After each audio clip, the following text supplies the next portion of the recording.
Dahil desperado naman na kaming magkaroon ng trabaho, sumama kami.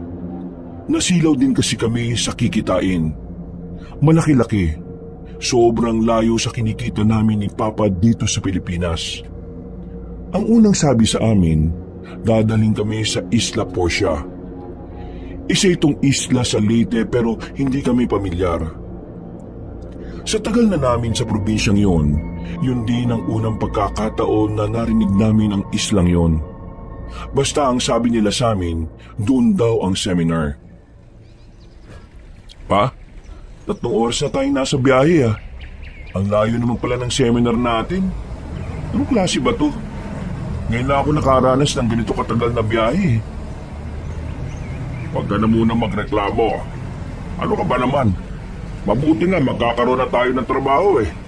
At saka, libreng seminar to para sa atin. Malaki ang may tutulong nito para maihanda tayo sa trabahong papasukin natin sa ibang bansa. Naiinip na kasi ako eh.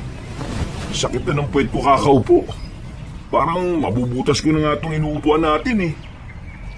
Tiisin mo na lang.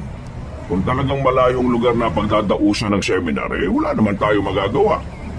Alam mo naman na wala nang matinong lugar sa syudad. Kaya ayaw siguro nila doon. Anong walang matino? Ang dami kayong magagandang venue na pwedeng pagdausan ng seminar doon. Mabuti pa. Matulog ka na lang. Gigisingin na lang kita kapag malapit na tayo. Hindi na ako makakatulog nito. Hintayin ko na lang na makarating na tayo. Hindi ka ba masaya? Magkakaroon na tayo ng bagong trabaho. Mas magkakaroon na tayo ng mas malaking kita. Matutubos na natin ang lupa sa tiyahin mong sakit. Masaya naman. Pero hindi ko maintindihan kung bakit hindi ako sobrang saya. Alam ko na kung bakit. Kasi hindi ka sanay magtrabaho sa ibang bansa. Kayo ba? Hindi ka rin naman sanay ah. Pero marami kasi akong kakilala na galing na ng ibang bansa. Sa dami ng kwentong naririnig ko sa kanila, parang alam ko na rin ang pakiramdam na magtrabaho sa ibang bansa. Pero ikaw Andres, huwag ka masyadong ma-stress. Ang pagkakaiba lang naman sa ibang bansa, iba ang lengguwahe. Pero ganun pa rin naman, nakakapagod. Maswerte ka pa nga kasi makakasama mo ko doon. Yung iba nga rito, walang kasamang tatay eh. Walang kasamang kakilala. Basta, bahala na. Ang iniisip ko na lang, maubos ang lupa. Kayo kasi, sinanla niyo pa sa kapatid niyong siraulo eh. Pwede naman sa iba isanla. Ang laki magtubo ni tita. Akala niya yata, tumatay tayo ng pere. Oo na, nagkakamali ko na yon. Kung alam ko lang na ganun siya, di sana kay paring number ko na lang sinanda. Pero, eto na nga oh. Itatama ko na yung pagkakamaling nagawa ko. Mababawi rin natin sa tiyahin mo ang lupa natin. Magtiwala ka lang sa akin. May tiwala naman ako sa inyo. Hindi naman nawalan. Yan ang gusto ko sa'yo. Idol na idol mo ko no? Uy! Boss! Pakiayos naman ang pagmamaneo! Yo! Huwag mo ngangasan boses mo. Baka mamaya iwan ka sa labas. Tingnan mo ang dinaraanan natin, liblib na. Manong, kanina pa kasi ganyan magmaneo yan Parang mga walang sakay na buhay. Pare, kalma. Mahirap na kung mapag-initan ka ng driver at konduktor. Naging maayos naman ang pagmamaneho na ng driver. Inisip na lang namin na baka pagod na rin yun, kaya medyo nawawala na rin sa wisyo. Pero pinabagalan na lang namin sa kanya ang pagpapatakbo ng bus. Sumunod naman siya at hindi na nagsalita pa. Hindi nagtagal, nakarating na rin kami sa sinasabing lugar. Bandang 12:00 na yon. Pero nagtataka kami sa kinalalagyan namin. Pagsilip kasi namin sa labas, warehouse lang ang nakikita naming maliwanag. Walang kahit na anong gusali ang naroon. Mas kinabahan pa nga kami nang biglang may pumasok na mga armadong lalaki at tinutukan kami ng baril. Mga boss, Ano nangyayari? Bakit niyo kami tinututukan ng baril? Hindi sumagot ang mga lalaking yon. Sapilitan lang kaming inilabas ng bus. Nag-iiyakan na ang mga kasama naming babae. Wala rin namang magawa kami mga lalaki dahil isang maling kilos lang namin, siguradong bubulagta kami. Kinalagtad nila kami papasok ng warehouse. Nilagyan kami ng mga tali sa kamay. Magkakailera kaming nakaupo. Kahit na anong pagmamakaawa namin, parang wala silang naririnig. Visit na. Scam yata yung nasa liya natin Hindi yata sila mga recruiter Napaisip ako sa sinabing yun ng lalaking nasa gilid ko. Saka ko lang napagtanto na naloko kami ng mga taong nagsabi na bibigyan kami ng trabaho. Kinabahan ako ng malala. Malakas ang kutob ko na parte sila ng isang sindikato sa probinsya ng Leyte. Shut your freaking mouth or else I will shoot you one by one. I hate noise. I hate crying. You. Yeah, you. Come on. Sir, wag sir. Wag po. Wala po.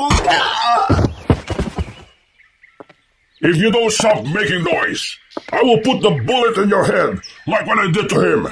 You understand? Poor Filipinos! Para kami mga bata noong mga sandaling yun na tumangutangulang ng paulit-ulit kabanong.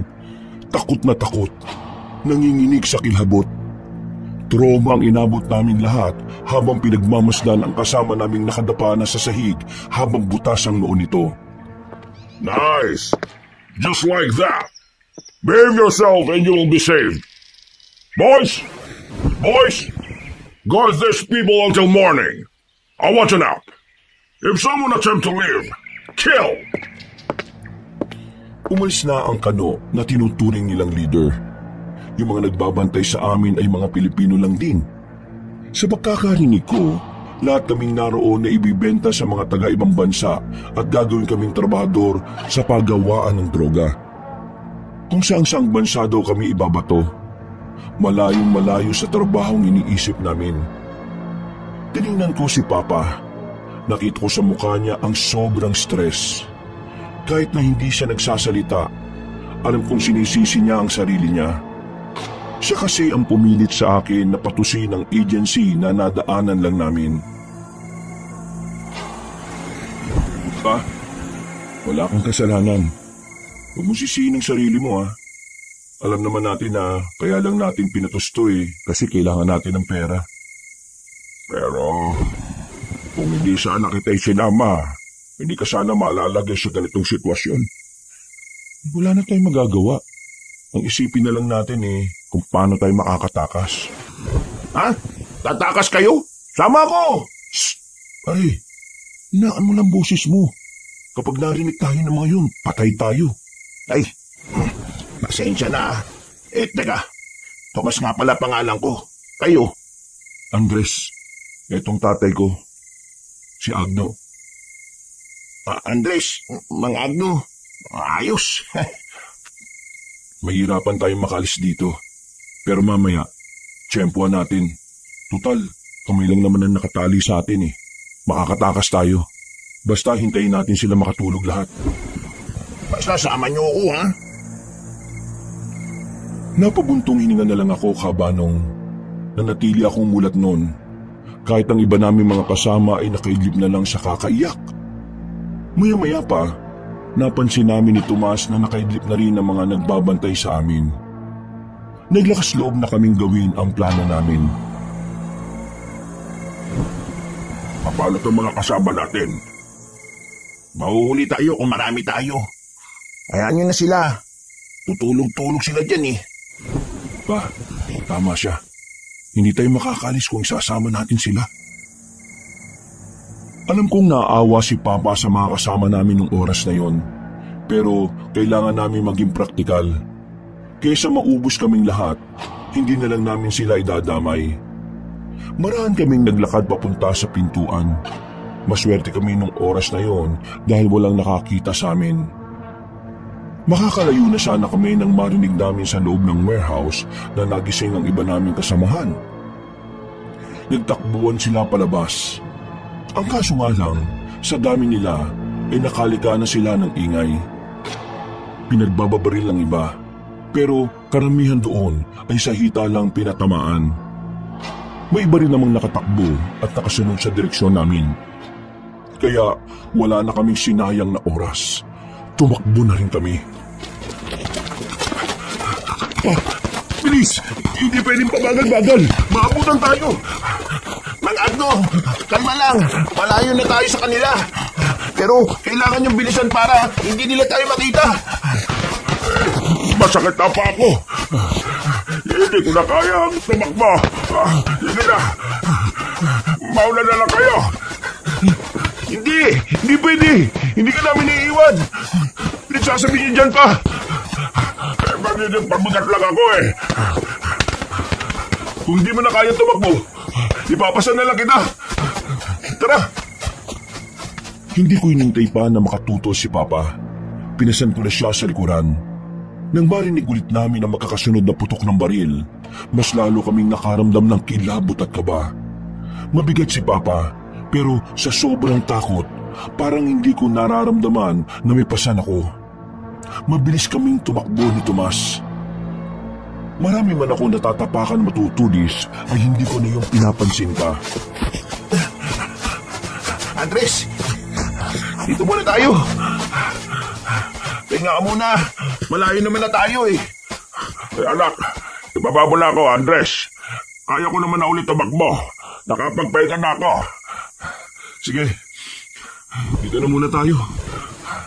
Sa iba na sila duman eh. Sigurado ako, hindi na nila tayo makikita. Visit ng mga sindikato yun. Paano nila nasisikmura na mandukot ng tao tapos ibebenta nila sa ibang bansa? Mga halang ang mga kaluluwa niyan.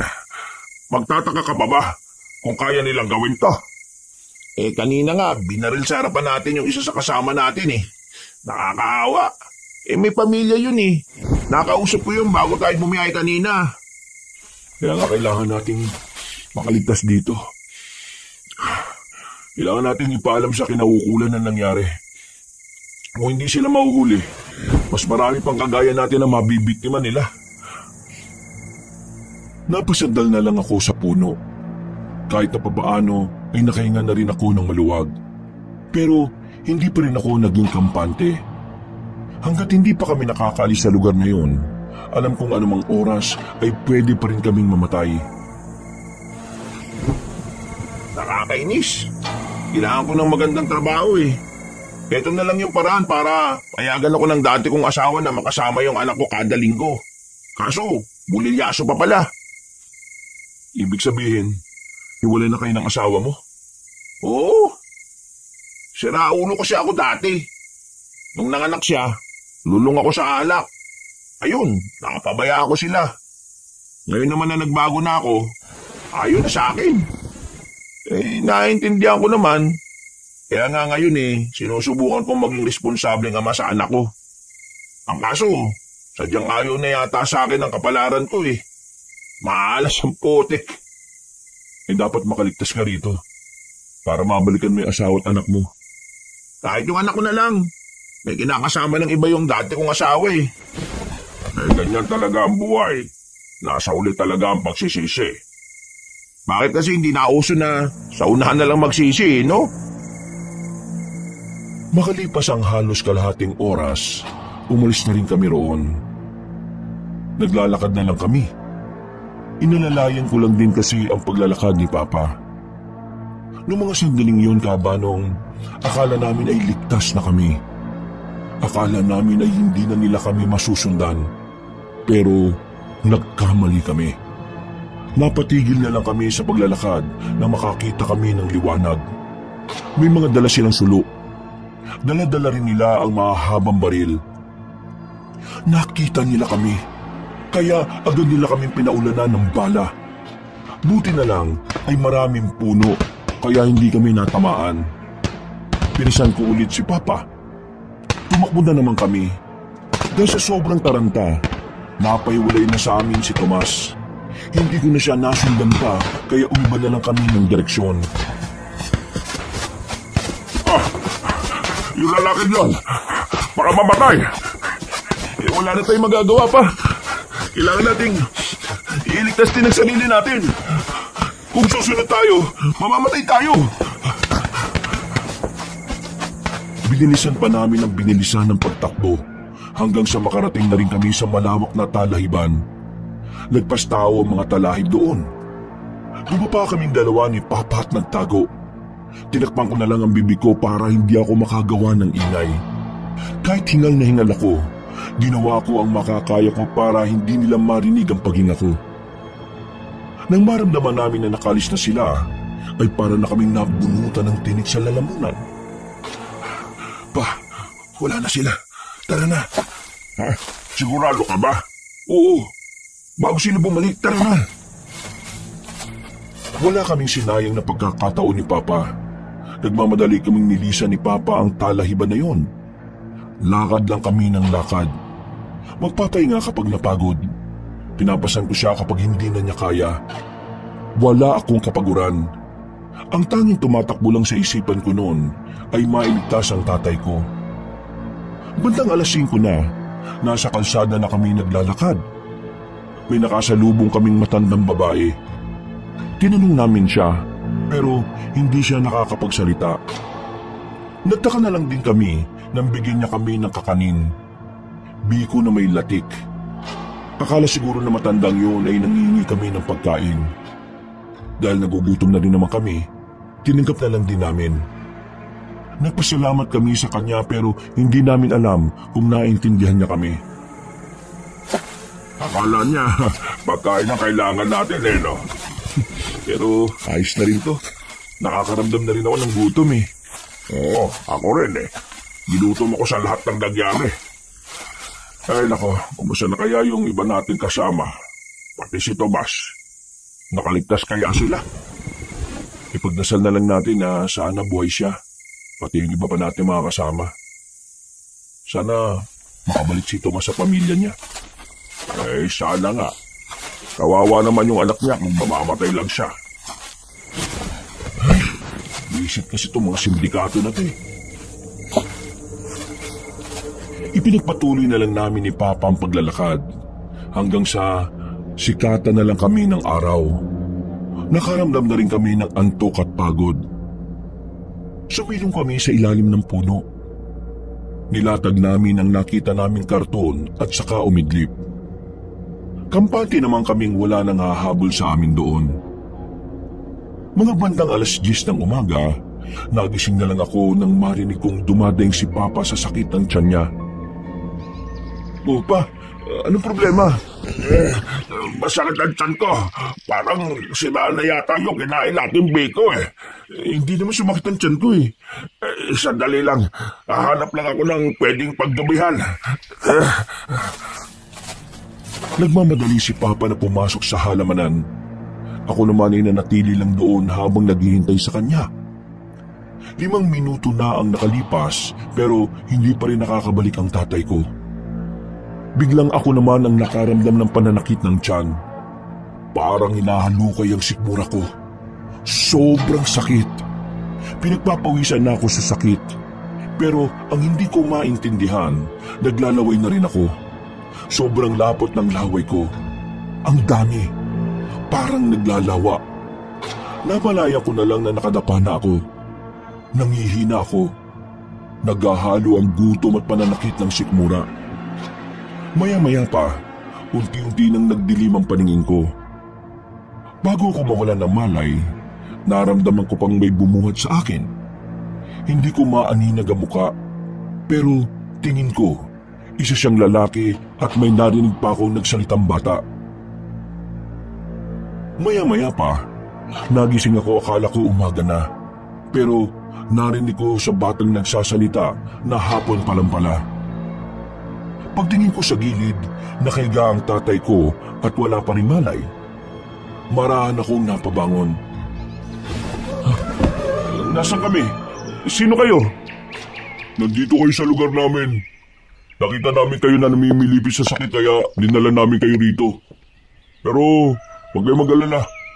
Napainom na namin kayo ng gamot. Hindi na sasakit ang tiyan ninyo. Daniel po palang pangalan ko. Ito naman po si Kuya Monching. Maraming salamat Pero kumusta ang tatay ko? Bakit hindi pa rin siya nagigising?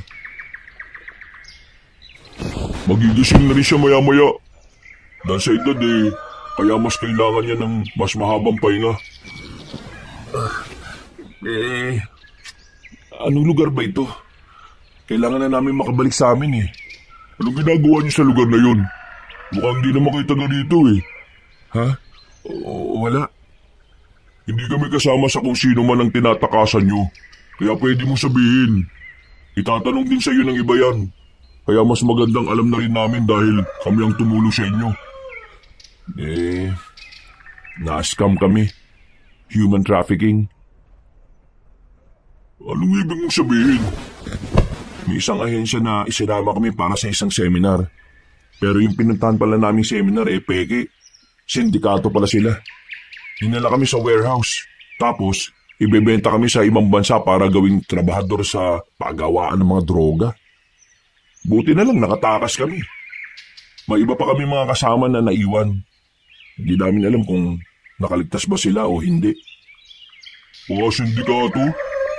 Ngayon ko lang narinig na may ganyan dito sa probinsya namin Pero dito, ligtas kayo. Kapag nagising ang tatay ko, pwede nyo na ba kaming ihatid sa sakayan? Gusto na namin makauwi di ko alam. Kailangan nyo muna kasi umarap sa namumuno sa lugar namin. Kapag may mga bago kasi, dapat nakikita niya. Hindi po kayo agad makakalis dito. Kasi tinuturing po kayong parte ng lahi namin Kumbaga, para pong bagong pamilya. Naku, hindi pwede. May mga buhay kami na sarili. May kailangan kaming tubusin na lupa. Hindi kayo kagad makakalis dito. Lahat ng mga dayo na nakakapasok sa lugar namin sinusuri ng maigi. Sinisiguro na hindi kayo mga espiya. Bakit ganun? Noong kasi may mga nakakapasok dito sa amin ng mga espiya. Mga tagalabas na walang ibang gustong gawin kundi sakupin ang lupay na ito. Pero kailangan talaga namin makabalik sa amin. Hindi pwede magtagal kami rito. Makinig na lang po kayo kay Kuya Monching. Alam niyo po ang mga patakaran dito sa amin. Para po hindi kayo mapasama. Kailangan niyo pong sumunod. Pero makinig ka na lang anak. Kumusta pakiramdam mo? Ayos na ako. Hindi na masakit ang tiyan ko. Teka, kayo ba ang nagdala sa amin dito? Opo, kami nga ho. Maraming salamat sa inyo Mas mainam na rin sigurong narito kami. Kasi nakakatakot sa gubat Baka maabutan pa kami ng mga humahabol sa amin. Pero paano yung bahay natin? Paano yung buhay natin doon? Kung babalik tayo kaagad sa atin, wala rin namang mangyayari. Wala pa rin tayong pera. Mahirap pa rin ang buhay natin. Kaya samantalahin na lang muna natin ang pagkakataon na ligtas tayo rito. At dito, wala tayong ibang iisipin. Sinasabi niyo bang magtatagal tayo rito? Kapag nasiguro na nating ligtas ng makalis, di alis na tayo rito. Ano naman? Andres, wala tayong magagawa. Kailangan natin ng tulong nila. Tignan mo. Wala pa nga tayong kain. Pinagpapawisan na tayo sa gutom mo. Hindi mo nararamdaman. Kuya Monching, mukhang gutom na po talaga sila. Kamakalamnisik muna nila Sige, dito lang kayo. Kukuha lang ako ng makakain ninyo. Iho, maraming salamat Tumaw na lang ang lalaki at iniwan kami. Kasama namin ang batang kanina pa nakatingin sa amin at nakangiti. Daniel ang pangalan mo, di ba? Opo, Daniel po ang pangalan ko. Sabihin mo nga sa amin, anong klaseng lugar tong napuntahan namin? Mga rebelde ba kayo? Andres, hindi tama na tinatanong mo ng ganyan ng bata. Hindi kailangan natin malaman kung anong lugar tong kinalalagyan natin. Hindi ka naman nadala sa nangyari sa atin? Nagtiwala tayo sa mga taong akala natin magbibigay ng trabaho sa atin. Huwag po kayong magtalo. Wala naman po kayong dapat ikabahala Nasa mabuting kalagayan po kayo. Hindi po kami mga rebelde. Naniniguro lang kami. Hirap na magtiwala sa mga taong hindi namin kilala. Natigil lang ang usapan namin nang dumating na yung lalaki. May dala-dala siyang sinabawang baboy. Walang kanin, pero meron siyang dala na pininong mais. Yun daw ang ginagawa nilang kanin doon. Oh, kumain na kayo. Siguradong makakaramdam na kayo ng matinding gutom. Ay, maraming salamat ha. O paano po? Maiwan na muna namin kayo. Kumain lang kayo ha. Daniel, tara na. Samahan mo muna ako sa labas. Paglabas ng dalawa ay agad kaming kumain. Pagtikim namin, wala kaming nalasahan. Walang timpla. Literal na nilaga lang talaga. Walang kahit na anong alat. Pero kahit na ganun, ay napilitan na lang kaming kainin yon. Gutom na kasi talaga kami, Kabanong. Nang lalambot na ang mga tuhod namin. Wala naman lasa itong kinakain natin. Parang hindi rin ako nabusog eh. Huwag ka na mag-inarte. Ang mahalaga naman maalam na ng tiyan natin. Magpasalamat na lang tayo. Sana naman yung kakainin natin mamayang gabi masarap na. Napasandal na lang ako sa dingding. Kahit na hindi naman ako naging masaya sa kinain ko, lihim ako nagpapasalamat dahil kahit na papaano, naitawid namin ang gutom namin. Makalipas ang ilang oras, hindi pa rin nakakabalik ang magkapatid. Nababagot na ako noon. Kaya nang makatulog ulit si Papa, naisipan kong lumabas muna. Tumingin-tingin lang ako sa bakuran nila. Marami silang tanim sa bakuran. Kung ano-anong gulay ang naroon. Meron din silang prutas sa gilid ng kanilang bahay. Bah, ayos ah. Mabubuhay ka na talaga kapag sa ganitong bahay ka nanirahan. Pero ayoko pa rin tumagal dito. Mas gusto ko pang humanap ng trabaho kaysa mabagot dito. Pero hindi na rin masama na dito kami napunta no? Ang mahalaga, nakatakas kami sa mga humahabol sa amin. Kuya, sino kinakausap mo dyan? Napahawak ako sa dibdib ko nang marinig ang tinig na yun ng batang si Daniel. Medyo nagulat ako kaya ang lakas ng tibok ng puso ko. Patawa-tawa pa ang batang yun. Kung hindi lang nila kami tinulungan, ay baka nakutusan ko na ang batang yun. Uy! Grabe ka. Ginulat mo naman ako. Hindi kita ginugulat, kuya. Magugulatin ka lang po talaga. Oo na. Pero mukhang payapa rito sa lugar nyo no? Ang daming tanim. Tapos, sariwa pang hangin. Ngayon lang po yan. Ha? Ano ngayon lang? Ngayon lang po may sariwang hangin. Sa mga susunod na linggo po mawawala na rin ang sariwang hangin kasi po babaho na po rito. Anong sinasabi mo? Ikaw bata ka ha? Napakalikot ng utak mo. Magbabago po ang lahat ng... Daniel, masok ka na sa loob. Nanggugulo ka na naman Daldal ng kapatid mo no? Oo, ganyan talaga siya kapag may ibang tao. Teka, bakit nasa labas ka nung kailangan mo? Ha? Wala naman. Hindi naman siguro bawal lumabas, no? Ang ibig kong sabihin, ayos na ba ang pakiramdam mo? Oo, ayos naman na. Hindi na nasakit yung tiyan ko. At medyo nabalik na rin yung lakas ko. Si Papa naman, nagpapahinga ulit. Alam mo naman na matatanda, mas gustong natutulog palagi. Tama lang naman na magpahinga siya. Dahil mamayang gabi, ihaharap ko na kayo kay Inang Sabel. Ano? Sino? Inang Sabel? Oo, si Inang Sabel. Siya ang namumuno sa lugar namin. Siya ang tinitingala at ginagalang dito. Bakit parang bigla naman akong kinabahan? May ginawa ka ba masama? Ha? Wala naman akong ginagawa masama, no? Bakit? Wala naman pala Kaya wala ka rin dapat ikabahala. Sa bagay. Ang mabuti pa, pumasok ka na rin muna sa loob at magpahinga ka na rin. Oo, sige. Maraming salamat ulit ha. Medyo inantok din naman ako ng mga sandaling yon, Kabanong. Kaya pumasok na lang din ako sa loob para matulog.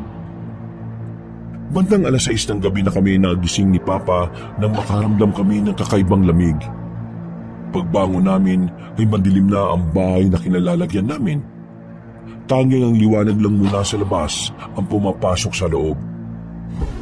Oh, nasa na yung magkapatid? Hindi ko nga rin alam pa eh. Teka, tingnan ko lang sa labas. Papikit-pikit pa ang mga mata ko ng mga sandaling yon. Lumabas ako ng bakuran. Naglakad-lakad ako kahit na hindi ko alam kung saan ako patungo.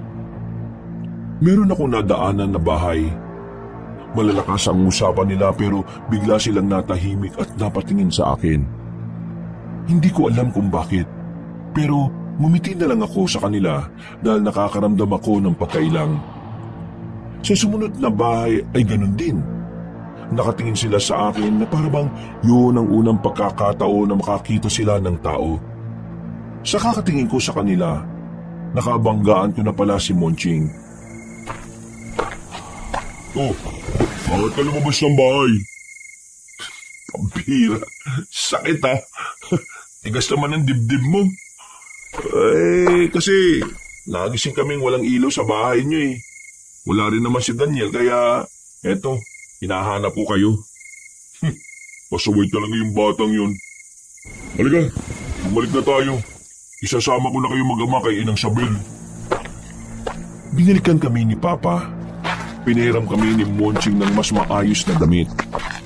Habang naglalakad kami papunta sa kinaroroonan ng bahay na matandang si Sabel, hindi pa rin maalis ang tingin ng mga tao sa amin. Monching, bakit ganyan sila makatingin? Galit mo sila kasi may dayo? Huwag mo silang pansinin. Maglakad lang kayo. Sige. Sabi mo eh. Ilang sandali lang ay nakarating na rin kami sa bahay na bato. Mas malaki ang bahay na yon at nakapintura na rin. Sa gilid ng bahay, may isa pang bahay na walang ilaw. Hindi ko alam kung para saan ang bahay na yon. Pero meron kaming naririnig na kung anong hayop na umaangil doon. Sa isip-isip namin ni Papa, baka doon nakakulong ang mga aso o baka naman ibang hayop na hindi pwedeng makalapit sa tao. Magandang gabi, Nang Sabel. Narito po ako para ipakilala sa inyo yung bagong residente ng San Rafael, si Mang Agno at si Andres. Nakita ko po silang walang malay sa gubat kaya dinala ko na sila rito. Magandang gabi po sa inyo. Kayo ang pinakabagong residente ng aming lugar. Kaya marapat lang na sumunod kayo sa mga patakaran na meron kami dito. Bukas ay ipapadala ko sa inyo ang mga patakaran na nakasulat. Mas madali niyong matatandaan kung mababasa niyo ito. At bilang pagtanggap na rin, ipapairam ko na muna sa inyo ang isang bakanting bahay sa bandang dulo ng baryo ng San Rafael. Maraming salamat po, Inang Sabel. Pero hindi naman po kasi habang buhay narito kami. Baka po bukas makalawa umuwi na rin po kami sa amin. Sinasabi mo bang hindi kayo titira dito? Opo, parang gano'n na nga po. Hindi na kayo maaaring umalis dito dahil isa na kayo sa amin. At ang mga kagaya natin ay marapat lang na nagsasama-sama sa iisang lugar. Hindi magiging ligtas ang buhay ninyo sa paningin ng mga taong nasa labas ng baryong ito.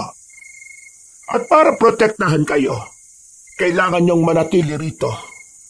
Maililigtas kayo ng proteksyon na kaya kong ibigay.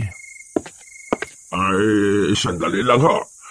Mawalang galang na ho Pero kasi, meron po kami mga dapat asikasuhin sa amin. Napatpad lang po talaga kami rito kasi tinulungan kami ng magkapatid. Baka naman kung pwede, aalis na po kami bukas. O hindi naman po sa makalawa. Ano ba ang hindi nyo maintindihan sa sinabi ko? Kung hindi kayo titira dito, magiging delikado ang buhay ninyo. Naintindihan po namin na nag-aalala kayo sa kapakanan po namin. Pero malayo na po kasi sa amin yung mahabol sa amin eh. Doon po sa tirahan namin, parang syudad na rin. Yung mga nahabol po sa amin eh, liblib din po yun. Ako ang namumuno sa lugar na ito. Kaya ako ang masusunod. Kapag sinabi ko mananatili kayo rito, mananatili kayo. Hindi niyo pwedeng suwayin ang utos ko. Naintindihan niyo ba? Pero Andres, hayaan mo na. Sige na, Monching. Ituro mo na sa kanila kung nasaan ang bahay na tutuluyan nila. Masusunod po, Inang Isabel. Wala na akong nagawa ng mga sandaling yung kabanong. Hindi ko alam kung ano ang nangyayari. Pakiramdam ko tuloy noon, mga rebelde sila o kaya naman mga grupong kumakalaban sa gobyerno. Sinubukan kong kausapin si Papa tungkol sa kagustuhan kong makaalis sa lugar na yun. Pero maging siya ay sumuko na rin. Para sa kanya, mas maganda nang naroon kami kaysa balikan pa namin ang dati naming tirahan na puro problema lang ang dinaranas namin. Paano yung lupang nakasanla? Nangako tayo kay Mama na tutubusin natin yun bago siya namatay. Sinabi natin sa kanya na mababawi natin sa kapatid mo yung lupa pa. Hindi natin magagawa yun kung nandito tayo. Anak, tingin ko kailangan na natin pakawalan ng lupang yon. Ha? Ano? Teka. Sinasabi niyo bang isuko na lang natin yun? Yung lupa na naging dahilan kung bakit tayo nalagay sa panganib? Yun nga pinupunto ko. Nagdahil sa lupang yon, ang daming nangyaring masama sa atin. Hindi mo pa naiisip na baka yun ang sinyalis para isuko na natin ang lupa? Anong sinyalis ang pinagsasasabi niyo dyan? Kaya lang naman tayo nalagay sa panganib dahil masyado ka nagpauto dun sa agency na yon. At ako na kayo lang sinisisi mo. Kayo naman talaga yung unang nakipag-usap sa kanila Sumama lang ako kasi akala ko okay yun. Pero hindi mo rin naman inusisa kung lihito mo talaga sila. Kung hindi kayo nagpauto sa agency na yon, wala tayo rito. Sa madaling sabi, kayo ang may kasalanan ng lahat ng ito. Ay, sige na. Ako na. Kasalanan ko na. Kasalanan ko naman lahat palagi Pa, bakit ba kayo ganyan? Bakit ba kasi parang ang bilis-bilis yung isuko yung lupa na yun? Sa atin nila Mama yun. Bakit ang dali-dali yung isuko? Dahil pagod na ako, Andres. Pagod na ako sa halos buong buhay na lang natin. Sinusubukan natin magpatuloy para sa lupa. Wala na tayong magdailan para mabuhay kung dyan lupa na yon. Gusto ko naman makahiga kahit paano. Masyado na tayo nilalamon ng lupain na yun bakit kasi doon nyo pa sinala sa kapatid nyo? Kahit saan ko'y sanla, hindi naman natin matutubos kasi nagkanda utang-utang na tayo na makasakit ang mama mo. At si Mama naman ngayon ang sinisisi nyo. Kung sana, inalagaan nyo siya noon, hindi naman siya magkakasakit Kaso mas inunan nyo pa palagi yung pagtatrabaho nyo. Minsan lalambingin kayo ni Mama, pero palagi na lang mainit ang ulo nyo. Tumigil ka na! Nakakasakit na yung mga pinagsasabi mo Totoo naman Kung ayaw mo rito, hindi umalis ka rito. Bahala ka sa buhay mo. Basta ako susubukan ko mabuhay dito. Susubukan ko magsimula ng bagong buhay na hindi na nag-iisip kung saan ako hahanap ng pantubo sa lupa. Hindi ako makapaniwala na kinakaya ng konsensya nyo na abandonahin ang problemang ikaw rin mismo ang gumawa.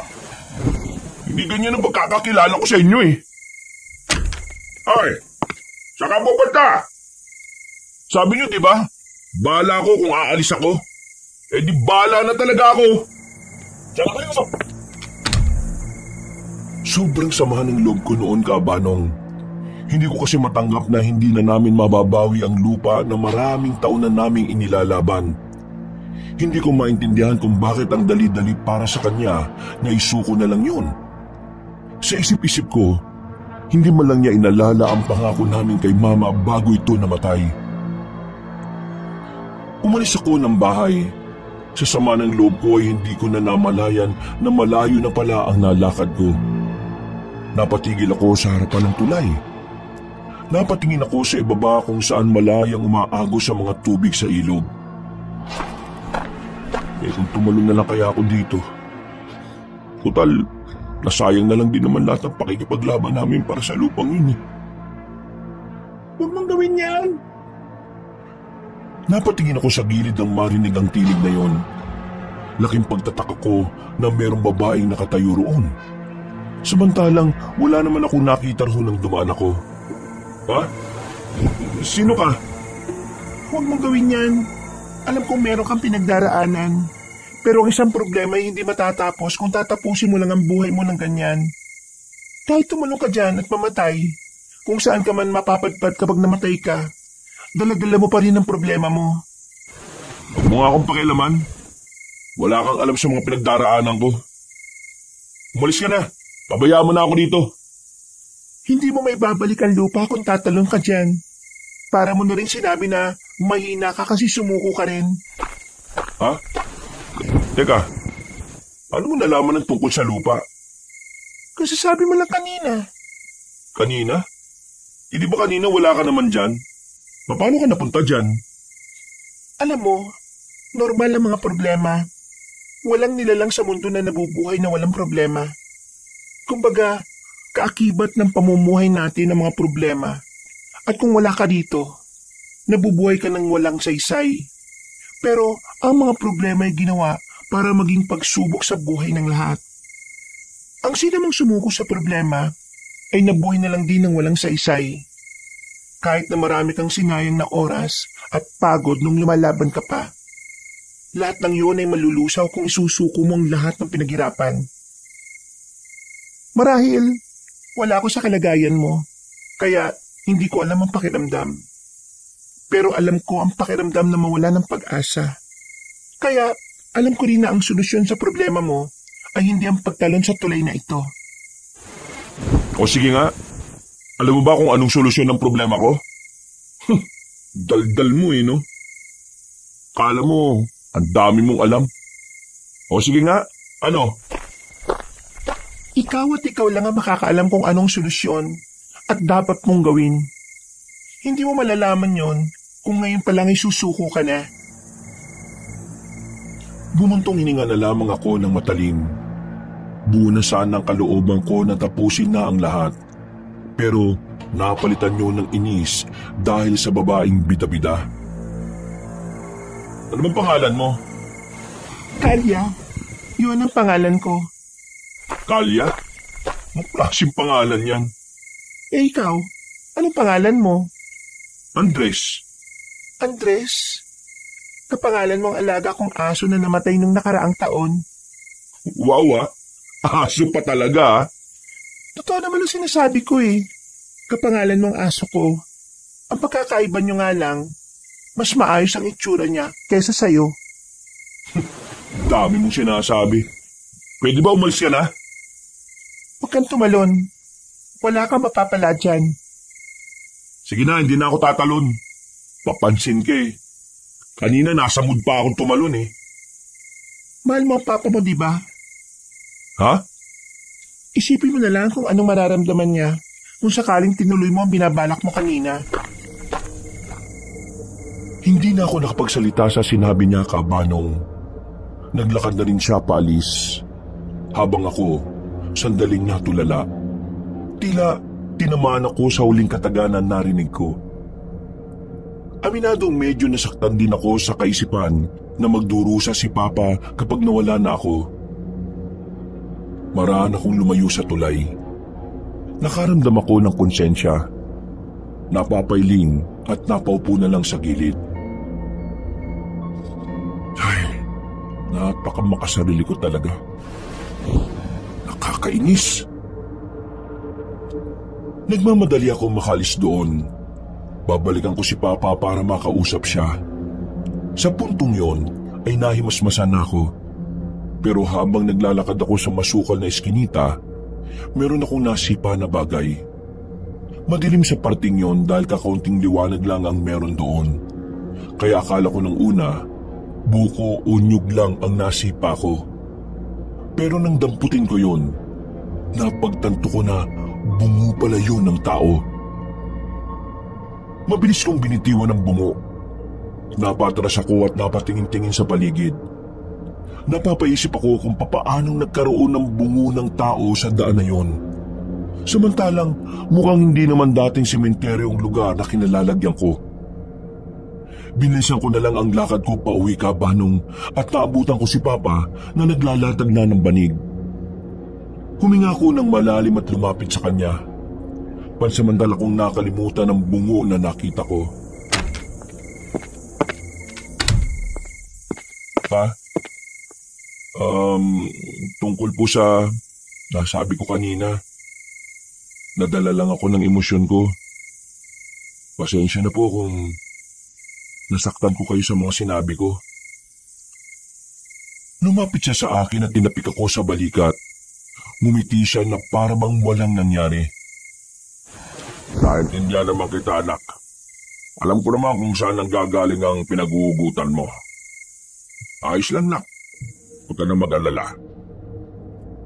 Niyakap ko na lang si Papa bilang paghingi ng paumanhin. Mabilis naman kaming nagkaayos. Kahit naman medyo mataas din ang pride naming mag-ama, nagiging maayos din naman kami. Hindi naman yun tumatagal ng ilang araw. Ako rin naman May kasalanan din naman talaga ako. Aminado ko na sa akin naman nagsimula ang lahat ng problemang ito. Pero anak, wala Wala na talaga ako magagawa.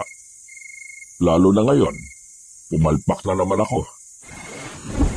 Pa, huwag niyo na pong intindihin yun. Naisip ko lang na mas mahal ka pa rin na magkasama tayo. Sigurado ka na bang ayos lang sa'yong narito tayo? Wala naman ako magagawa Ayoko maiwan ka rito mag-isa. Hindi ko kayang isipin yung magiging buhay niyo nang wala ako. Ang sabihin mo, wala ka lang mahanap na bagong tatay na masarap magluto. Oo na, nagbubuhat na naman kayo ng bangko nyo Pero, may iba ko. Sa totoo lang anak, medyo nauwi-weirduhan din ako sa mga taga rito. Parang, minsan lang kasi sila makakita ng gwapo no? Ewan ko sa inyo pa. Nagtawanan na lang kaming dalawa ng tatay ko, Kabanong. Nakatulog kami ng mahimbing noong gabing yon. Walang kahit na anong naging istorbo. Kinabukasan, binalikan kami ni Monsing para ipahiram ang kalan na yari lang sa sementong pabilog. Binigyan din nila kami ng bigas. Kabanong, hindi ko po inakala na ang pananatili namin doon ay tatagal ng ilang araw. At habang naroon kami, unti-unti kong napapansin ang mga kakaibang bagay sa mga taong naroon. Hindi yata napapadalaw rin yung magkapatid Alam mo ba kung bakit? Bakit to? Natanong nga kita kasi hindi ko rin alam hindi ko rin po alam Kapag napapadaan naman ako sa bahay nila, palagi namang sarado. Narinig ko nung nakaraan parang pumunta raw sila ng bayan. Baka hindi pa nakakabalik. Etong bata, ano ang pangalan nun? Si Daniel. Alam mo bang nahihiwagaan ako sa kanya? Bakit pa? Anong meron? Nitong nakaraan, may nakausap kasi ako lalaki. May tinanong lang naman ako tapos nakita ko si Daniel. Malayo pa siya. Paglapit niya, siya yung sumagot sa tanong ko rin dun sa lalaki. Nagtataka lang ako paano niya naalaman yung tinatanong ko ang layo pa naman niya? Ano yun? Malakas ang pandinig niya? Hindi kaya may nasabi ka na noon sa kanya, tapos naalala lang niya bigla. Ano? Nasabi? Hindi naman ako nagtatanong ng mga tanong na alam kong hindi naman masasagot ng bata ano ba kasing tinanong niyo? Ang tanong ko kasi, paano makakarating sa ilog kung saan maraming isda na pwedeng mahuli? Sabihin na natin na alam nga ni Daniel kung nasaan yung ilog. Pero paano niya malalaman na yun ang tinatanong ko? Ang layo nga niya. Oo nga no. Pero alam niyo pa, May napapansin din akong kakaiba rito sa lugar na to eh. Marami. O sige, kagaya ng ano? Kagaya na lang ng pagkain nila. Sa lahat ng bahay siguro dito, lahat ng pagkain nila walang timpla. Parang nilalaga lang nila talaga. Mabuti nga nagkaroon tayo ng sariling bahay at sariling pagkain eh. Para kahit papaano nakakapagtimpla tayo. Saka wala silang asin dito ah. Humingi ako nung nakaraan. Nakarating na ako sa dulong bahay pero wala naman ako napala. At saka ito pa, walang tumatagal. Napapansin ko na parang lahat sila rito maputla. Parang hindi naarawan yung balat nila kahit tirik minsan yung araw. Baka parte lang siguro ng kultura nila ang lahat ng mga bagay na napapansin natin. Hindi lang talaga tayo sanay kaya akala natin kakaiba. Baka nga siguro. O sige na, tapusin na natin yung niluluto mo. Nagugutom na rin ako eh. Ay, bukas nga pala. Maaga akong aalis ha. Maghahanap-hanap lang ako ng mga gulay at pwede natin karnehin. Makakita lang ako ng dagang bukid at palaka ayos na. Mas maganda kung makakahanap ka rin ng kuneho pa. Kahit na ano, basta pwede makain. Dahil nilalamon na rin ako ng kurisidad ng mga sandaling yon, pumasok na ako sa kagubatan para siguruhin kung ano ang nakikita ko. Nang makita ko na ng malapitan, doon ko na napagtanto na mga taong yun ay may mga bitbit na sandata. At base sa mga kilos at tingin nila, meron silang binabalak na masama sa lugar kung saan kami nakatira. Kaya hindi na ako nagdalawang isip pa. Nagmamadali akong bumalik sa lugar. Nagtungo agad ako sa bahay ni Aling Sabel. Inang Sabel! Inang Sabel! Buksan niyo po ang pinto! May masasamang tao na magtatangka ng masama! Inang Sabel! Ano ba kailangan mo at bakit gabing-gabi na nambubulabog ka pa? Teka, ikaw yung babae nung nakaraan sa tulay ah. Tinatanong kita, ano ba kailangan mo? May nakita kong grupo ng mga tao sa gubat. Papunta sila rito. May mga dala-dala sila sandata. At sa pagkakarinig ko aatake sila rito sa atin. Mga kalaban? Tumakbo ang babaeng yun papunta sa harapan ng bahay nila. Kinalampag niya ang hindi naman kalakihang kampana na naroon. Dahil doon, nagising ang buong baryo. Bumalik ka na sa bahay niyo. Kahit na anong mangyari, huwag kayong lalabas. Mamamatay ka kapag hindi ka nakinig. Ha? Ano ba kasing nangyayari? Huwag ka na magtanong, umuwi ka na. Nagmamadali akong tumakbo pabalik sa amin, kabanong. Pagdating ko roon agad kong ginising si tatay. Inis na inis mo siya dahil inabala ko ang pagtulog niya. Ay, nakakainis ka naman. Bakit ba? Ano ba problema at ginising mo pa ako? May mga dayo. Lulusob sila dito sa atin. Ha? Sino tayo? Bakit naman sila lulusob? Hindi ko nga rin alam pa. Basta, sabi ni Kalia, wag daw po tayong lalabas ng bahay kahit anong mangyari. Mabihira naman.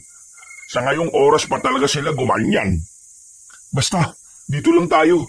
Kahit anong mangyari, walang lalabas ng bahay. Nanahimik kami ni Papa sa bahay na kinalalagyan namin. Nakikiramdam lang kami sa paligid. Maya-maya pa, narinig na rin namin ang mga residente. Naghahanda na sila sa pagdating ng mga dayo. Hindi ako nakatiis. Sumilip ako sa labas. Nakita ko ang ilang residente na pupunta sa gubat. May mga dala-dala silang mga patalim. Kahit na hindi naman ako kasama roon, kinakabahan pa rin ako. Bigla na naman kasi bumalik sa alaala ko ang sandaling tinatakasan namin ni Papa ang mga sindikato. Naalala ko rin si Tomas. Nakaramdam ako ng lungkot sa ideyang baka hindi siya nakaligtas. Hoy! Kanina ba kita tinatawag? Tulala ka na naman dyan. Po? Bakit po ba? Yung magkapatid ba, nakauwi na kaya? Baka mamaya madamay sila dyan sa sinasabi mong gulo. Wala po akong balita pa. Hindi naman ako napadaan dun Dumiretso lang ako kasi sa bahay mismo nila Inang Sabel. Diyos ko, huwag naman sanang mapahamak ang mga taga rito. Maya-maya pa, narinig na lang namin ang mga sigawan na nagmumula sa bungad ng gubat. Nagkasalubong na roon ang grupo ng mga dayo at ng mga taga sa amin. Hindi ko na natiis. Iniwan ko na muna si Papa. Lumabas ako ng bahay para makiusyoso sa mga yon. Pagdating ko roon, nakita kong mano-mano silang nagtatagaan. Pero wala pa akong 5 minutong naroon, bigla namang may humila sa akin. Dinala ko sa madilim na parte. Bakit ka nasa labas? Ha? Monching?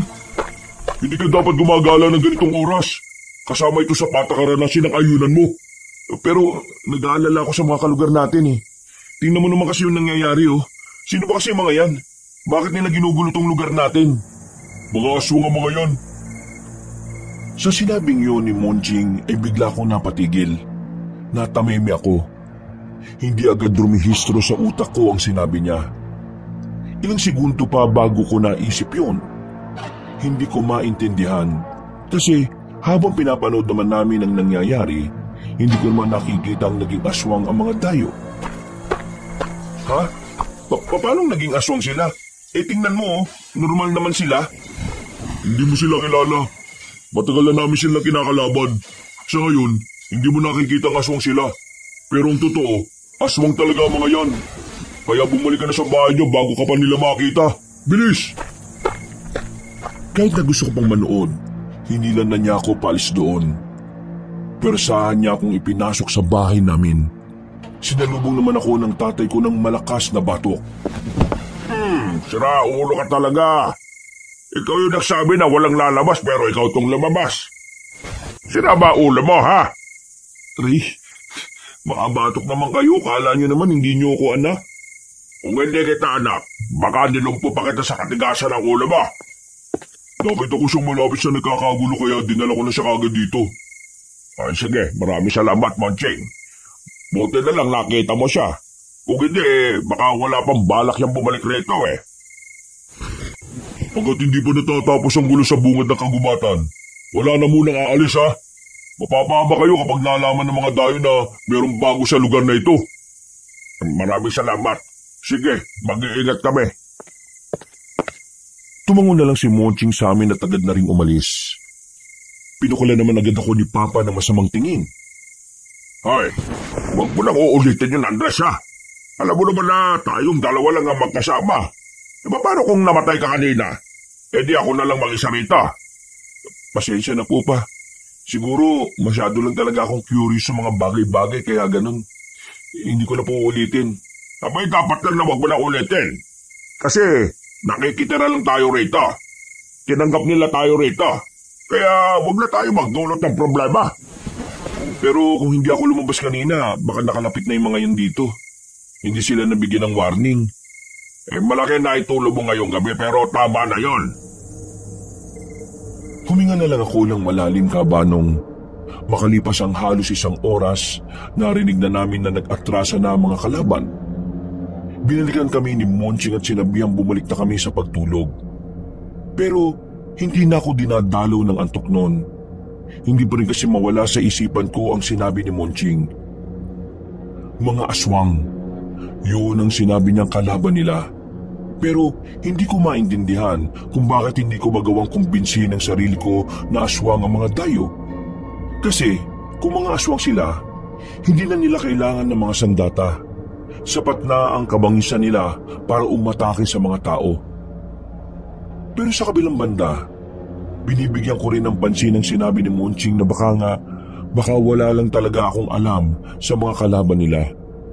Napaka masyado lang akong nakakulong sa ideya na ang mga aswang na palaging bangis ang ginagamit sa pag-atake. Bandang 5:00 na madaling araw, saka pa lang ako napagod kakaisip. Dinalaw na rin ako ng antok. Dakong 8:00 naman ng umaga, ginising ako ni Papa. Pinuntahan kasi ako ng ilang tauhan ni Inang Sabel. Napabangon ako agad. Kinakabahan. Buong akala ko kasi ay may parusa sa ginawa kong paglabas ng alanganing oras ng gabi. Kailangan mo sumama sa amin. Gusto ka makausap ni Inang. Ha? Teka, ano kasalanan ko? Huwag kang mag-alala. Wala ka namang kasalanan eh. Kailangan ka lang niya makausap. May parusa ba ang anak ko? Wala. Kaya hindi kayo dapat na kabahan. Kinakabahan pa rin ako nung sumama ako sa kanila, Kaabanong. Pagdating namin sa bahay ni Inang Sabel, nakita ko si Kalia, ang babaeng nakausap ko sa tulay. Saka ko lang dinalaman si Inang Sabel pala ang lola niya. Magandang umaga po. Ano pong may paglilingkod ko sa inyo? Paano mo naman nalaman kagabi na may mga lulusog na tayo sa lugar natin? Lumabas po kasi ako ng bahay eh. Hindi kasi ako dinadalaw ng antok. Kaya naglakad-lakad na muna ako sa labas. Nakaabot po ako sa bungad ng kagubatan. Tapos, doon ko na po nakita yung mga yun. May mga dalang sandata. Narinig ko rin na aatake sila. Doon ako nakaisip na gisingin kayo. Wala ka na bang ibang napansin sa kanila? O may iba ka pang narinig na sinabi nila? Wala na po akong maalala eh. Basta ang pagkakaalam ko lang, lulusog sila. Alam mo naman na pinagbabawal kong lumabas ng gabi ang mga taga rito. Ang pwede lang na nasa labas ay ang mga opisyales ko. Opo, alam ko naman po yun. Kaya nga po humihingi ako ng paumanhin eh. Hindi ko rin po kasi talaga maintindihan ang sarili ko kagabi. Hindi ako mapakali. Pakiramdam ko may hindi tama eh. Parang naramdaman ko siguro na may mangyayari talagang hindi maganda. Pero dahil sa pagbibigay abiso mo sa amin, marami kang nailigtas na buhay. Naagapan ang kanilang paglapit dito. Kaya naman, nagpapasalamat ako sa iyo. Hindi po ako mapaparusahan? Ay bakit? Gusto mo ba? Hindi po. Ayoko po. Sa ginawa mo, napatunayan ko na talagang mahalaga na para sa inyo ang mga residente rito. Kaya naman, mamayang gabi, magpapadala ko ng mga bagong supply ng karne at gulay sa inyo. Dadagdagan ko rin ang bigas ninyo. Para yan sa ginawa mong kabayanihan. Naku, maraming salamat po talaga. Pero sigurado kang wala ka nang narinig na ibang bagay sa sinabi ng mga daya? Wala na po eh. Tumakbo na po kasi kagad ako. Kung ganun eh, sige, makakaalis ka na. Paulit-ulit akong yumuko noon bilang pagbibigay galang. Hinatid na rin ako ni Monching palabas. Napabuntong hininga na lang ako. Akala ko kasi ay isasalang ako sa matinding parusa. Ay nako, buti naman at na-appreciate nila yung ginawa ko. Kala ko talaga bulilyaso na ako eh. Pero sa susunod, kapag nakarinig ka ng mga ganong klaseng pangyayari, huwag ka naglalabas ha. Mas mainam ang kaligtasan kung alam mo naman na hindi mo kayang labanan ng mga kagaya nila. Pero, aswang ba talaga ang mga yon? Hindi ko na inuulit ang mga sinasabi ko. Mabuti pa, bumalik ka na sa inyo. Nagmamadali na akong umuwi. Hindi ko na naabutan si Papa. Sasabihin ko sanang hindi na niya kailangan pang mangaso dahil magkakaroon na kami ng maraming supply. Umupo na lang ako sa gilid. Wala akong magawa, kaya nagsibak-sibak na lang ako. Pagdating ng hapon, nakauwi na si Papa. Masaya siya sa balitang sinabi ko sa kanya. Kaya inutusan na niya akong manghingi na muna ng mga pangrekado na ihahalo namin sa sinigang na manok. Pinuntahan ko ang bahay nila. Ngunit wala roon si Monching. Si Daniel lang ang inabutan ko. Papasok na sana ako sa bakuran nila pero napansin ko ang dalawang lalaki na may dalang pinturang itim. Ginuguhitan nila lahat ng pintuan ng bahay. Paikis ang guhit. Hindi ko alam kung anong ibig sabihin noon kaya nilapitan ko si Daniel. Uy, Daniel, anong ginagawa nila? Bakit nila nilalagyan ng mga pintuan ng ganon? Pati inyo meron na rin, oh. Lalagyan din po ang sa inyo. Bakit nga? Para saan? Malapit na kasi ang pagbabalik loob, Kuya Andres. Ano? Pagbabalik loob? Saan? Sinasadya po ng lahat na itago ang tunay na kulay. Pero binabalik din po sa tamang panahon para protektahan ng lahi. Magbabalik loob na po sa dugo. At ang mga ekis na nakikita natin ay mga simbolo po yan ng paghahanda. Sa pamamagitan po niyan, papasok ang basbas ng kapangyarihan ng Panginoon. Nagsalubong ang kilay ko noon ng mga sandaling yon. Nanibago kasi ako kay Daniel. Para kasing hindi siya bata kung magsalita. Masyadong malalim, matalinghaga at hindi ko na maintindihan. Ha? Teka. Ano bang sinasabi mo? Hindi ko maintindihan. Pwede bang babawan mo? Biro lang po. Wala po akong alam. Uy, pinagtitripan mo ba ako? Seryoso ako nagtatanong sa'yo eh. Dapat po, hindi po kayo kagad naniniwala sa kung sino lang. Lalo na po sa mga batang kagaya ko. Abay, ayoko talaga itong batang to ah. Mabuti pa. Pitasan mo na lang ako dyan ng pangrikado sa sinigang na manok. Napapailing na lang ako noon. Pero ang totoo, alam kong hindi lang yun basta biro. Alam kong may gustong iparating si Daniel sa akin. Nararamdaman ko yun base sa mga tingin niya. May pumipigil lang talaga sa kanya. Nakabalik na ako sa bahay na magulo ang isipan. Dumagdag pa si Daniel sa mga tumatakbo sa utak ko. Bandang hapon, lumabas na naman ako ng bahay. Maaga pa naman kaya pwede pa naman akong gumala-gala. Sa paglalakad ko, nakita ko roon yung matandang babae na nagbigay sa amin ng biko sa daan. Ang matandang babae na naging dahilan kung bakit nanakit ang tiyan namin ni Papa at kung bakit napunta sa lugar na yon. Napansin niya rin ako. Kaya nang subukan ko siyang lapitan, bigla na lang siyang naglakad ng mabilis. Kakasunod ko sa kanya, napalayo na ako sa amin. Wala nang tao sa dinaraanan naming daan. Tinawag ko siya. Umarap siya sa akin ng may nakakalokong ngiti. Iba ang pakiramdam ko sa ngiting yun. Para bang meron siyang itinatago o binabalak na hindi maganda. Tumakbo na ako, pero bigla naman siyang nawala na makalingat lang ako ng kaunti. Hinanap ko pa siya sa ibaba ng bangin sa pag-aakalang nalaglag doon na matandang babae. Saan naman nagpunta yung isang yun? Sinuyod ko ng tingin ng buong paligid. Meron ako nakitang bahay.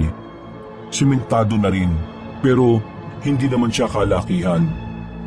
Mula sa kinilalagyan ko, matatanaw na meron mga drum na naroon. Wala naman sana akong pakialam doon, pero narinig kong may sumigaw na boses ng babae mula roon. Kaya naman agad-agad akong lumapit. Meron akong nakitang lalaki, may hawak siyang itak.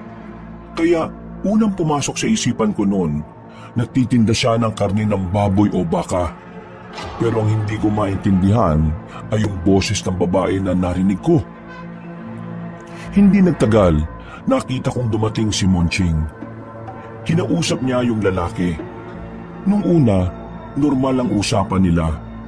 Nagkakabiruan, pero napaisip na ako sa sinabi ni Monching sa mga sumunod na eksena. Handa mo lang mga yan sa pagbabalik loob. Ilang araw na lang naman eh. Mapapakinabangan na rin natin ang mga yan. Mas masarap na karne naman ang titikman natin. Noong mga oras na yon, mas lalo akong naintriga kung ano ang laman ng mga drum na yon. Base kasi sa amoy na nalalanghap ko, malinaw na merong nakaimbak doon. Hindi ako mapakali noon, Kabanong. Parang hindi matahimik ang kalooban ko kapag hindi ko nalaman kung ano ang meron sa bahay na yon. At lalong-lalo na sa mga drum na nakalagay sa paligid.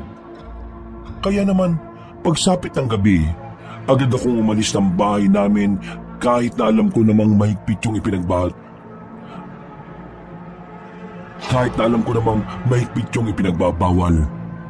Binalikan ko ang lugar kung saan naroon ang malalaking drum.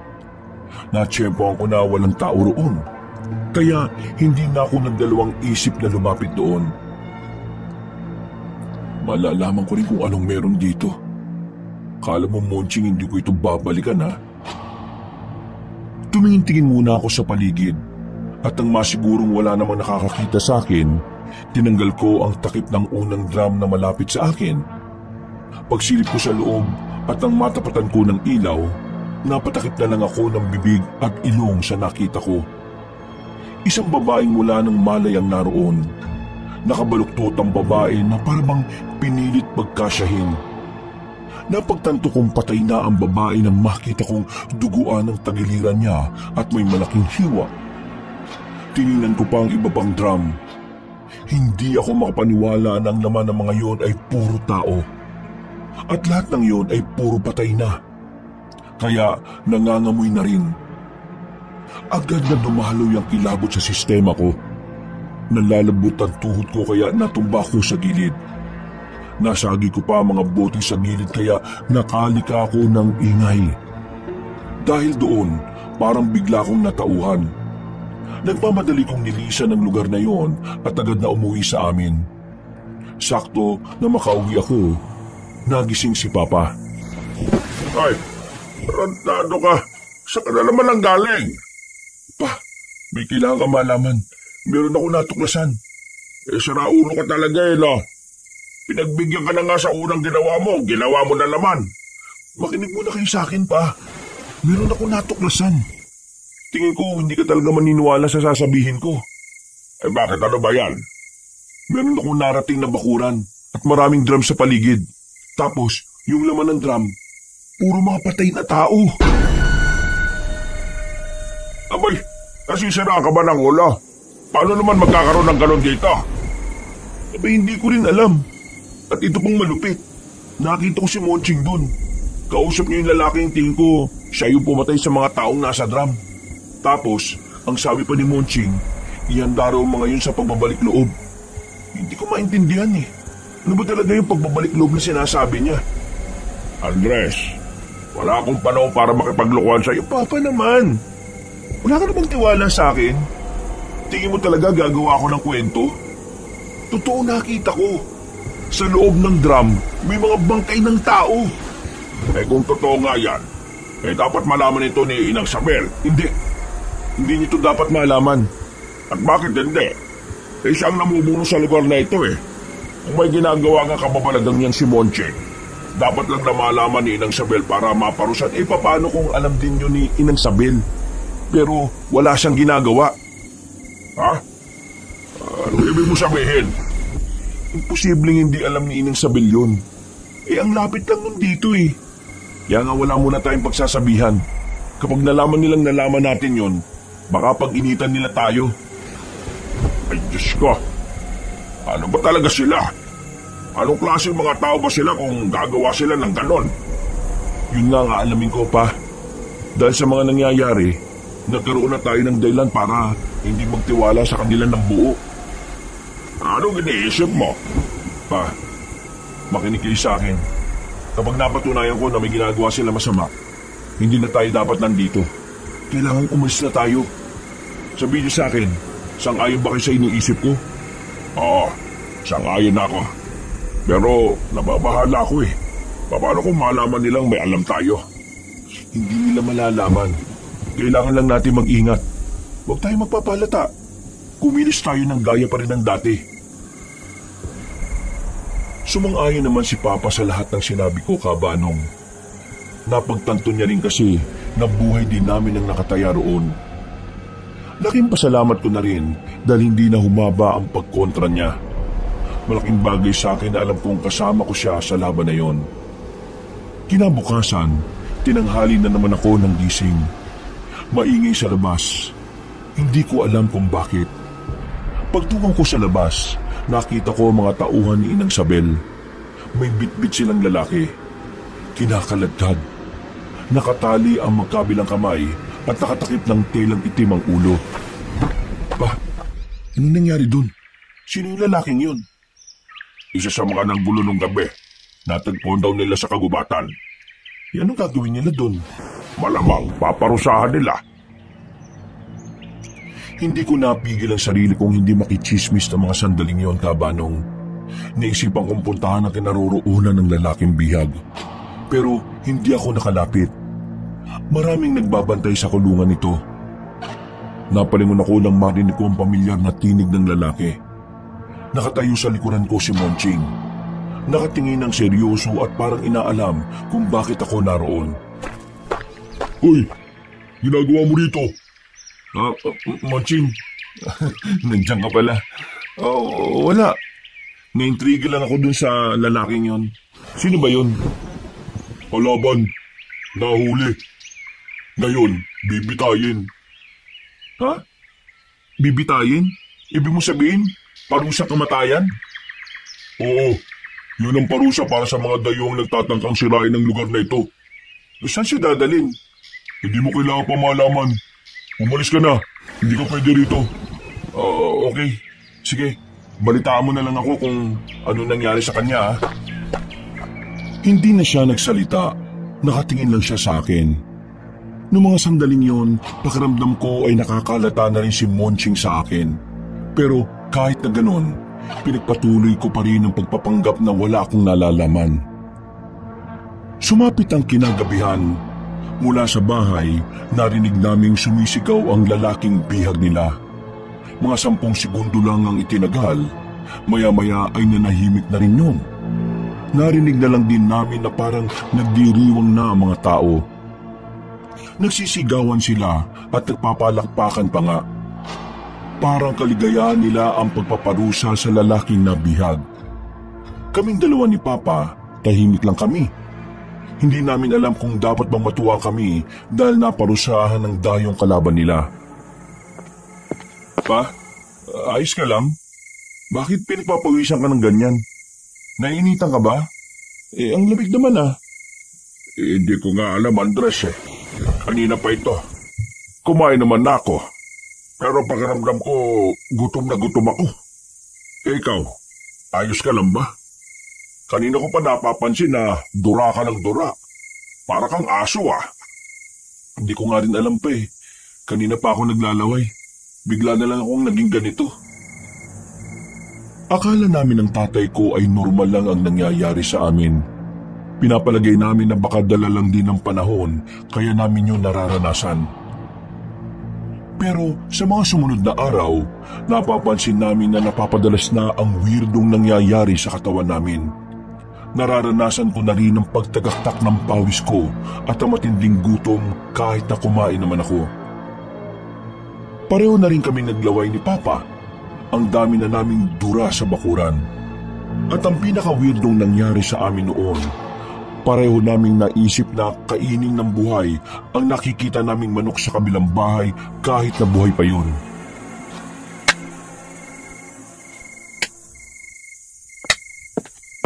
Ano ba pa? Bakit mo ba sinasampal ang sarili mo? Hindi ka ba nababahala? Hindi na normal ang naiisip natin Kailangan nating magising sa katotohanan bago pa tayo makagawa ng masama. Kapag nalaman nila Monching to, baka magtaka sila kung anong nangyayari sa atin. Kumalma ka lang. Malalaman din natin kung anong nangyayari sa atin. Sa ngayon, kailangan natin makapag-isip ng...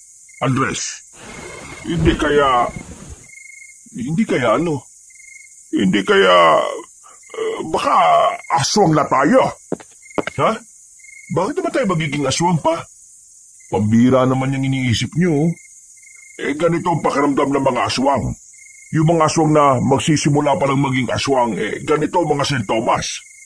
At saan nyo naman nalaman yung impormasyon na yan? Sa mga kaibigan kong taga-Kapis. Andres, hindi ko alam pero tingin ko magiging aswang tayo. Paano kapag nalaman nila Inang Sabel yung tungkol dito? Baka mas lang hindi nila tayo kagaya ng ginawa nila doon sa lalaki na bihag nila. Shh! Huwag na kayo munang mag-isip ng ganyan. Hanggat nasa katinuan pa tayo, hindi mangyayari ang iniisip nyo pa. Ano nga gagawin natin? Pa, kumalma ka lang. Akong bahala sa atin. Gagawa ko ng paraan para malaman kung anong sakit ang dumapo sa atin. Kaya relax ka lang, okay? Sige na, maupo na muna kayo. Hindi tayo magiging aswang? Hindi ko hayaang mangyari yun. Huminga ako ng malalim. Napatingin na lang ako sa pawis na pawis kong palad. Makailang beses ko rin pinunasan ang bibig ko dahil sa hindi ko mapigil ang laway. Lumabas ako ng bahay. Magpapahangin na lang sana ako at magbabaka sakaling magiging maayos ang pakiramdam ko. Pero nakita ko na naman ang buhay na manok sa kabilang bakuran. Tumingin-tingin ako sa paligid. Nang mapansin kong wala namang nakatingin sa akin, dinakma ko na yung manok. Sa isip-isip ko noon, gustong-gusto ko na lang lapain yon. Pero Buti na lang ay nahimasmasan ako. Agad kong binitiwan ang manok. Nagmamadali akong umalis doon. Kahit ako ay hindi rin makapaniwala na muntikan ko nang kainin ng buhay ang manok na yon. Bumalik ako sa bahay. Medyo naging maayos na rin ang pakiramdam ni Papa. Tumigil na ang paglalaway niya at ang pagpapawis. Ilang oras lang din, naging normal na rin ang pakiramdam ko. Nakahinga na kami ng maluwag ng tatay ko. Kinabukasan, walang nangyaring kakaiba sa amin. Naging maayos ang takbo ng utak namin. Para kaming nakabalik sa pagiging normal. Pero hindi kami komportable. Kung minsan kasi, lumalakas ang pandinig naming dalawa. At parabang tamang hinala kami sa mga naririnig naming tunog sa paligid. Habang tumatagal, mas lalo kong napapansin na hindi na talaga maganda ang nangyayari sa amin. Anak, kumusta ka? Ayos naman. Umalis na tayo. Sigurado po ba kayo? Oo, gusto ko nang umalis rito. Dahil kapag nagtagal pa tayo rito at umatake na naman yung sakit natin, baka pagdudahan na nila tayo kapag nakita nila tayo na nasa ganong kalagayan. Sige po, Mamayang gabi, aalis tayo. Ihanda ko rin mga dadalhin natin. Mabilis na lumipas ang oras. Sumapit na naman ang kinagabihan. Dakong 8:00, naipasok na namin sa malaking tela ang mga gamit namin. Pero nang nasa bakura na kami, bigla na lang kaming nakaramdam na matinding gutom. Masakit sa tiyan. Nanlalambot ang tuhod namin. Pareho kaming napaupo ni Papa sa lapag. Andres, anong nangyayari sa atin? Pa, gusto kong kumain. Nagugutom na ako. Karneng hilaw. Karneng hilaw. Hindi dapat ganito, Pa. Labanan mo ito, Papa. Labanan natin to. Noong mga sandaling yung kabanong, ginawa namin ni Papa ang lahat na makakaya namin para manatiling nasa katinuan. Sinubukan kong gumapang patungo sa pwesto ni Papa, pero hinang-hina ako. Tuwing itutukod ko ang tuhod ko, bumabagsak lang ako ulit. Magkahalong uhaw at guto ang nararamdaman namin. Karning hilaw at sariwang dugo naman ang tumatakbo sa aming utak. Maya-maya pa, dumating si Monching. Kasama nila si Inang Sabel at si Kalia.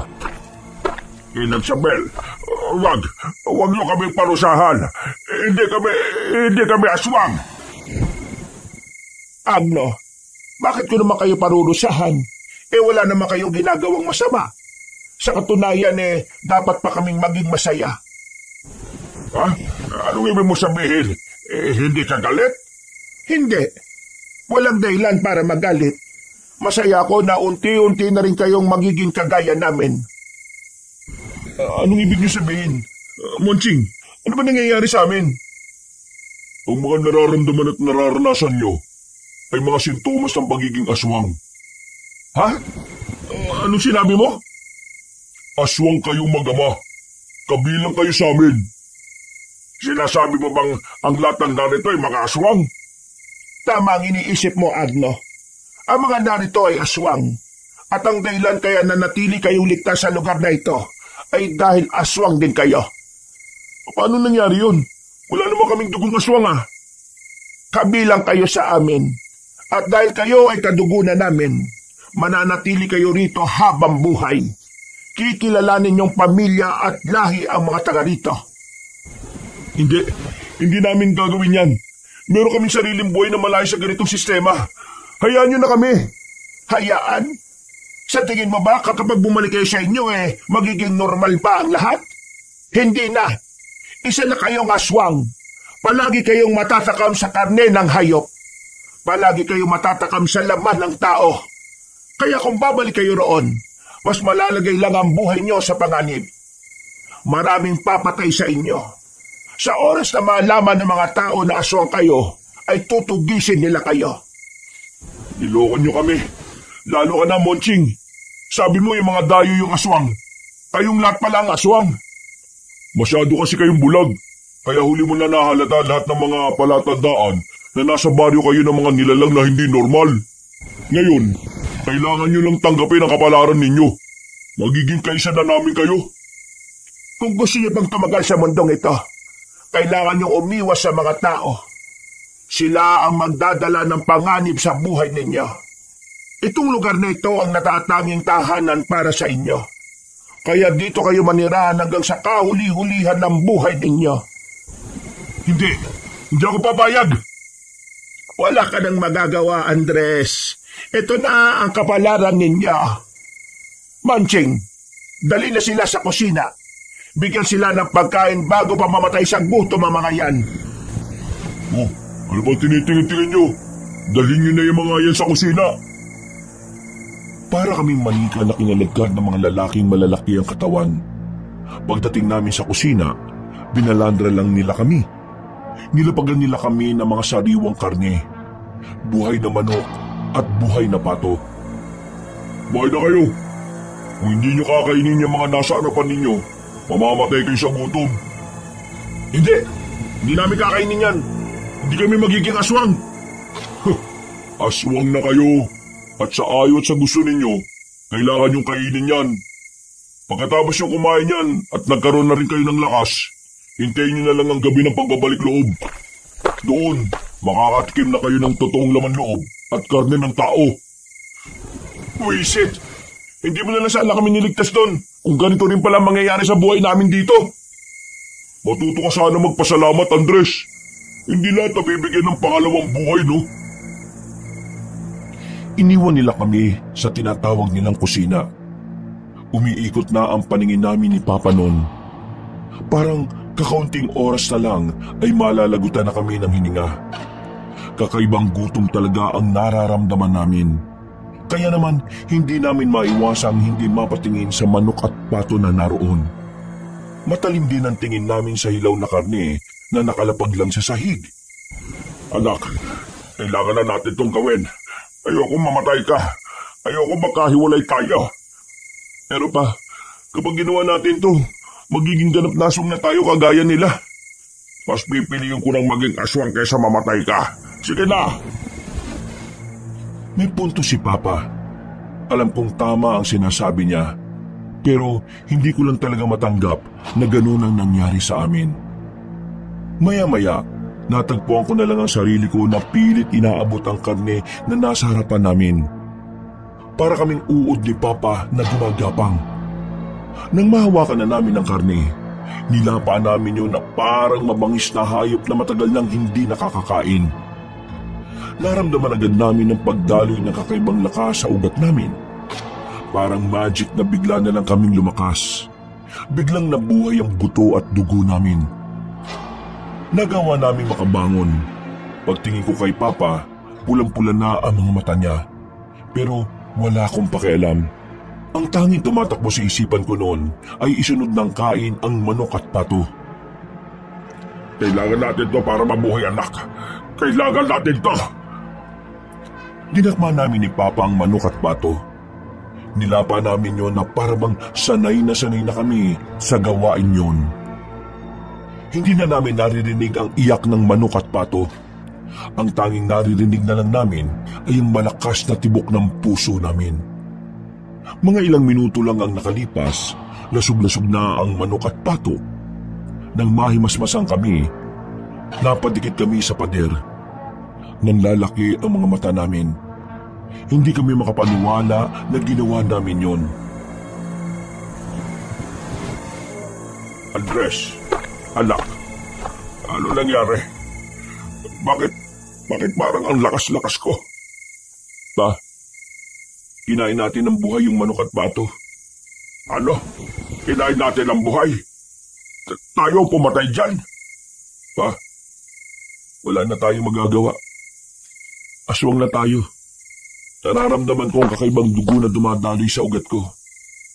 Hindi na tayo tao pa. Hindi na tayo normal. Pa, anong gagawin natin?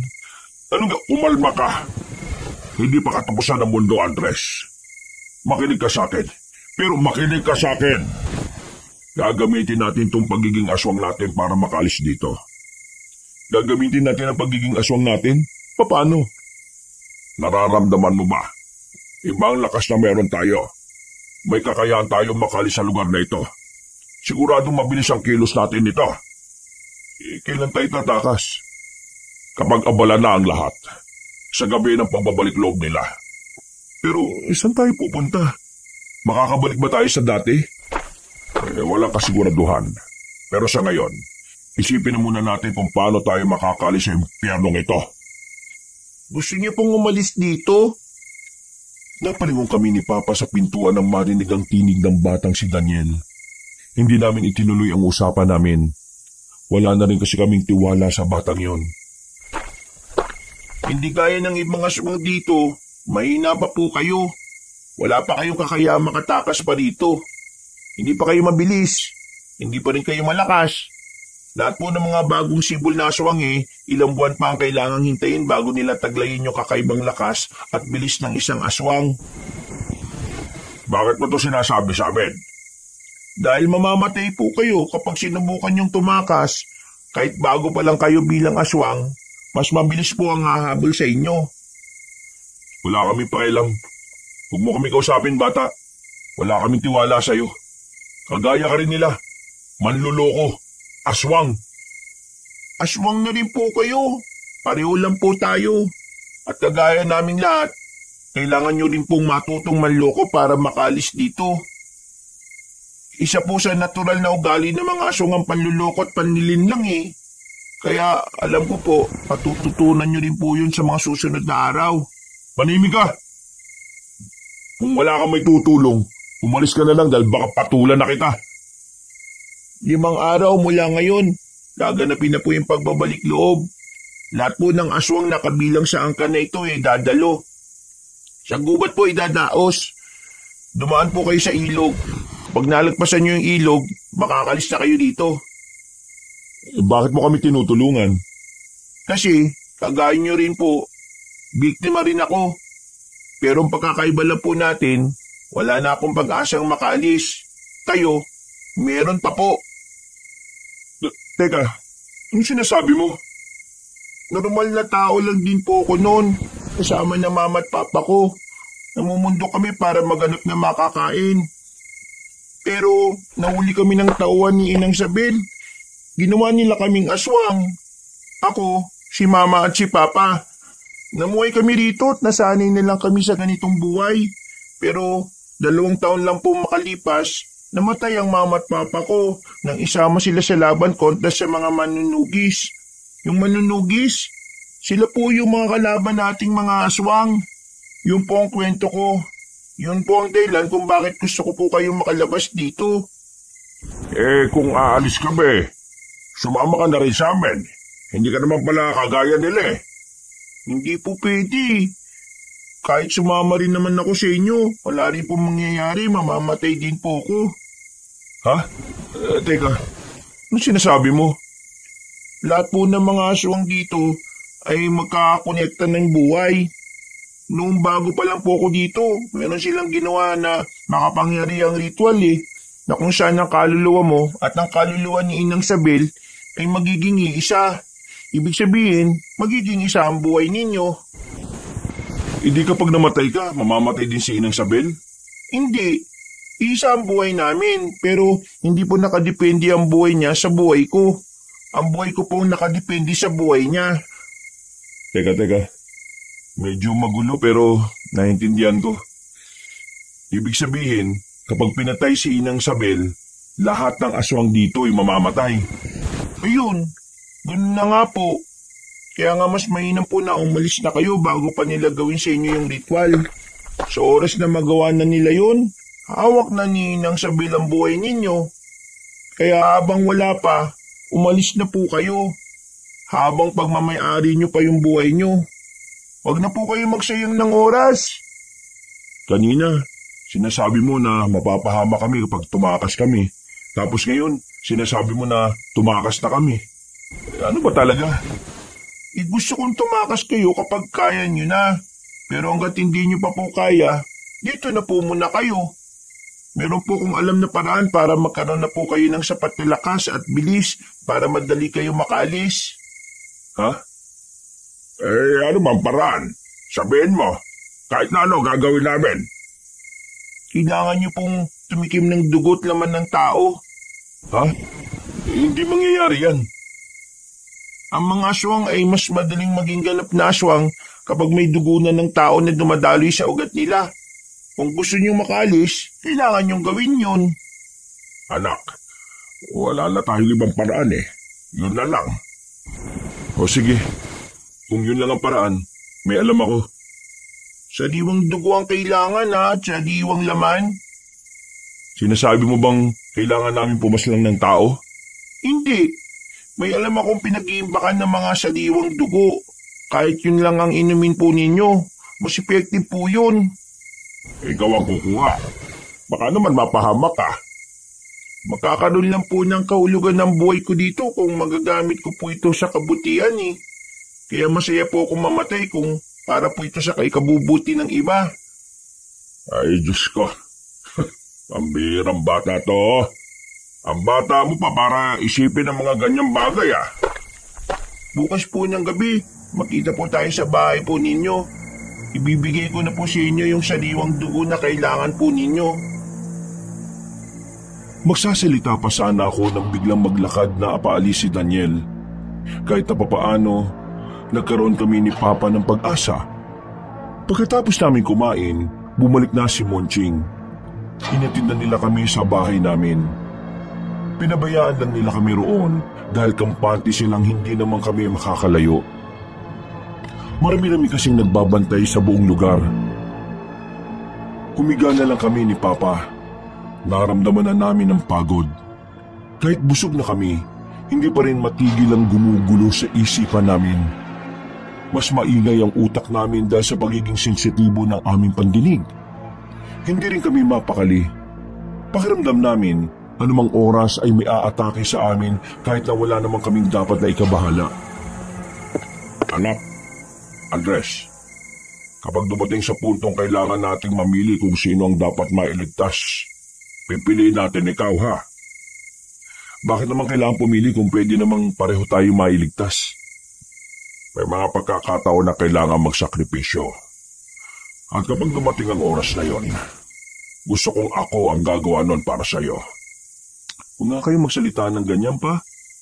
Hindi nakakatuwa ah. Parang namamaalam na eh. Hindi handa lang kita sa mga maaaring mangyari. Para kung sakaling mangyari, at least, hindi na ganun kasakit, hindi ba? Hindi ka mamamatay. Walang mamamatay. Sabay tayo makakalis sa impyernong lugar na ito. Hindi na nagsalita si Papa. Narinig ko na lang na humihilik na siya. Pero ako, nanatili akong gising. Hindi pa rin kasi ako makapaniwala noon na isa na akong aswang. Magulong-magulo ang utak ko. Pilit kong iniisip kung paano kami makakalis doon nang walang napapahamak. Hindi na ako nakatulog noon. Rekta umaga na, sinubukan namin kumain ni Papa ng pagkaing dala ni Monching. At kahit na alam naming wala namang timpla yun, ay parang sarap na sarap pa rin kami. Siguro dahil alam na naming aswang din kami. Mga bandang hapon, dakong 5:00 ay nasa loob lang kami ng bahay ni Papa. Hinihintay namin ang pagdating ni Daniel. Pero naalarma kami nang marinig namin nagsisigawan ng ibang aswang sa di kalayuan. Narinig namin na sinisigaw nila ang pangalan ni Daniel. Sinasabihan niyong magnanakaw. Pa, mukhang nahuli siya. Kailangan na natin umalis. Paano yung bata? Kawawa naman. Sinusubukan niya. Pero hindi niya kinaya. Masasayang lang yung sakripisyo na ginawa niya kung hindi tayo makakalis dito. Hindi na lang natin dumilim. Hindi tayo pwedeng umalis nang may liwanag pa. Nang mga sandaling yon, awang-awa kami kay Daniel. Pinagahagupit siya ng latigod sa pagnanakaw ng dugo. Si Monching, tinuturing na kapatid ni Daniel, wala rin ginagawa. Sunod-sunuran lang kasi yun sa utos ni Inang Sabel. Pero wala rin naman kaming magawa ni Papa. Kapag nakialam kami, mapupunta pa sa amin ang atensyon nila.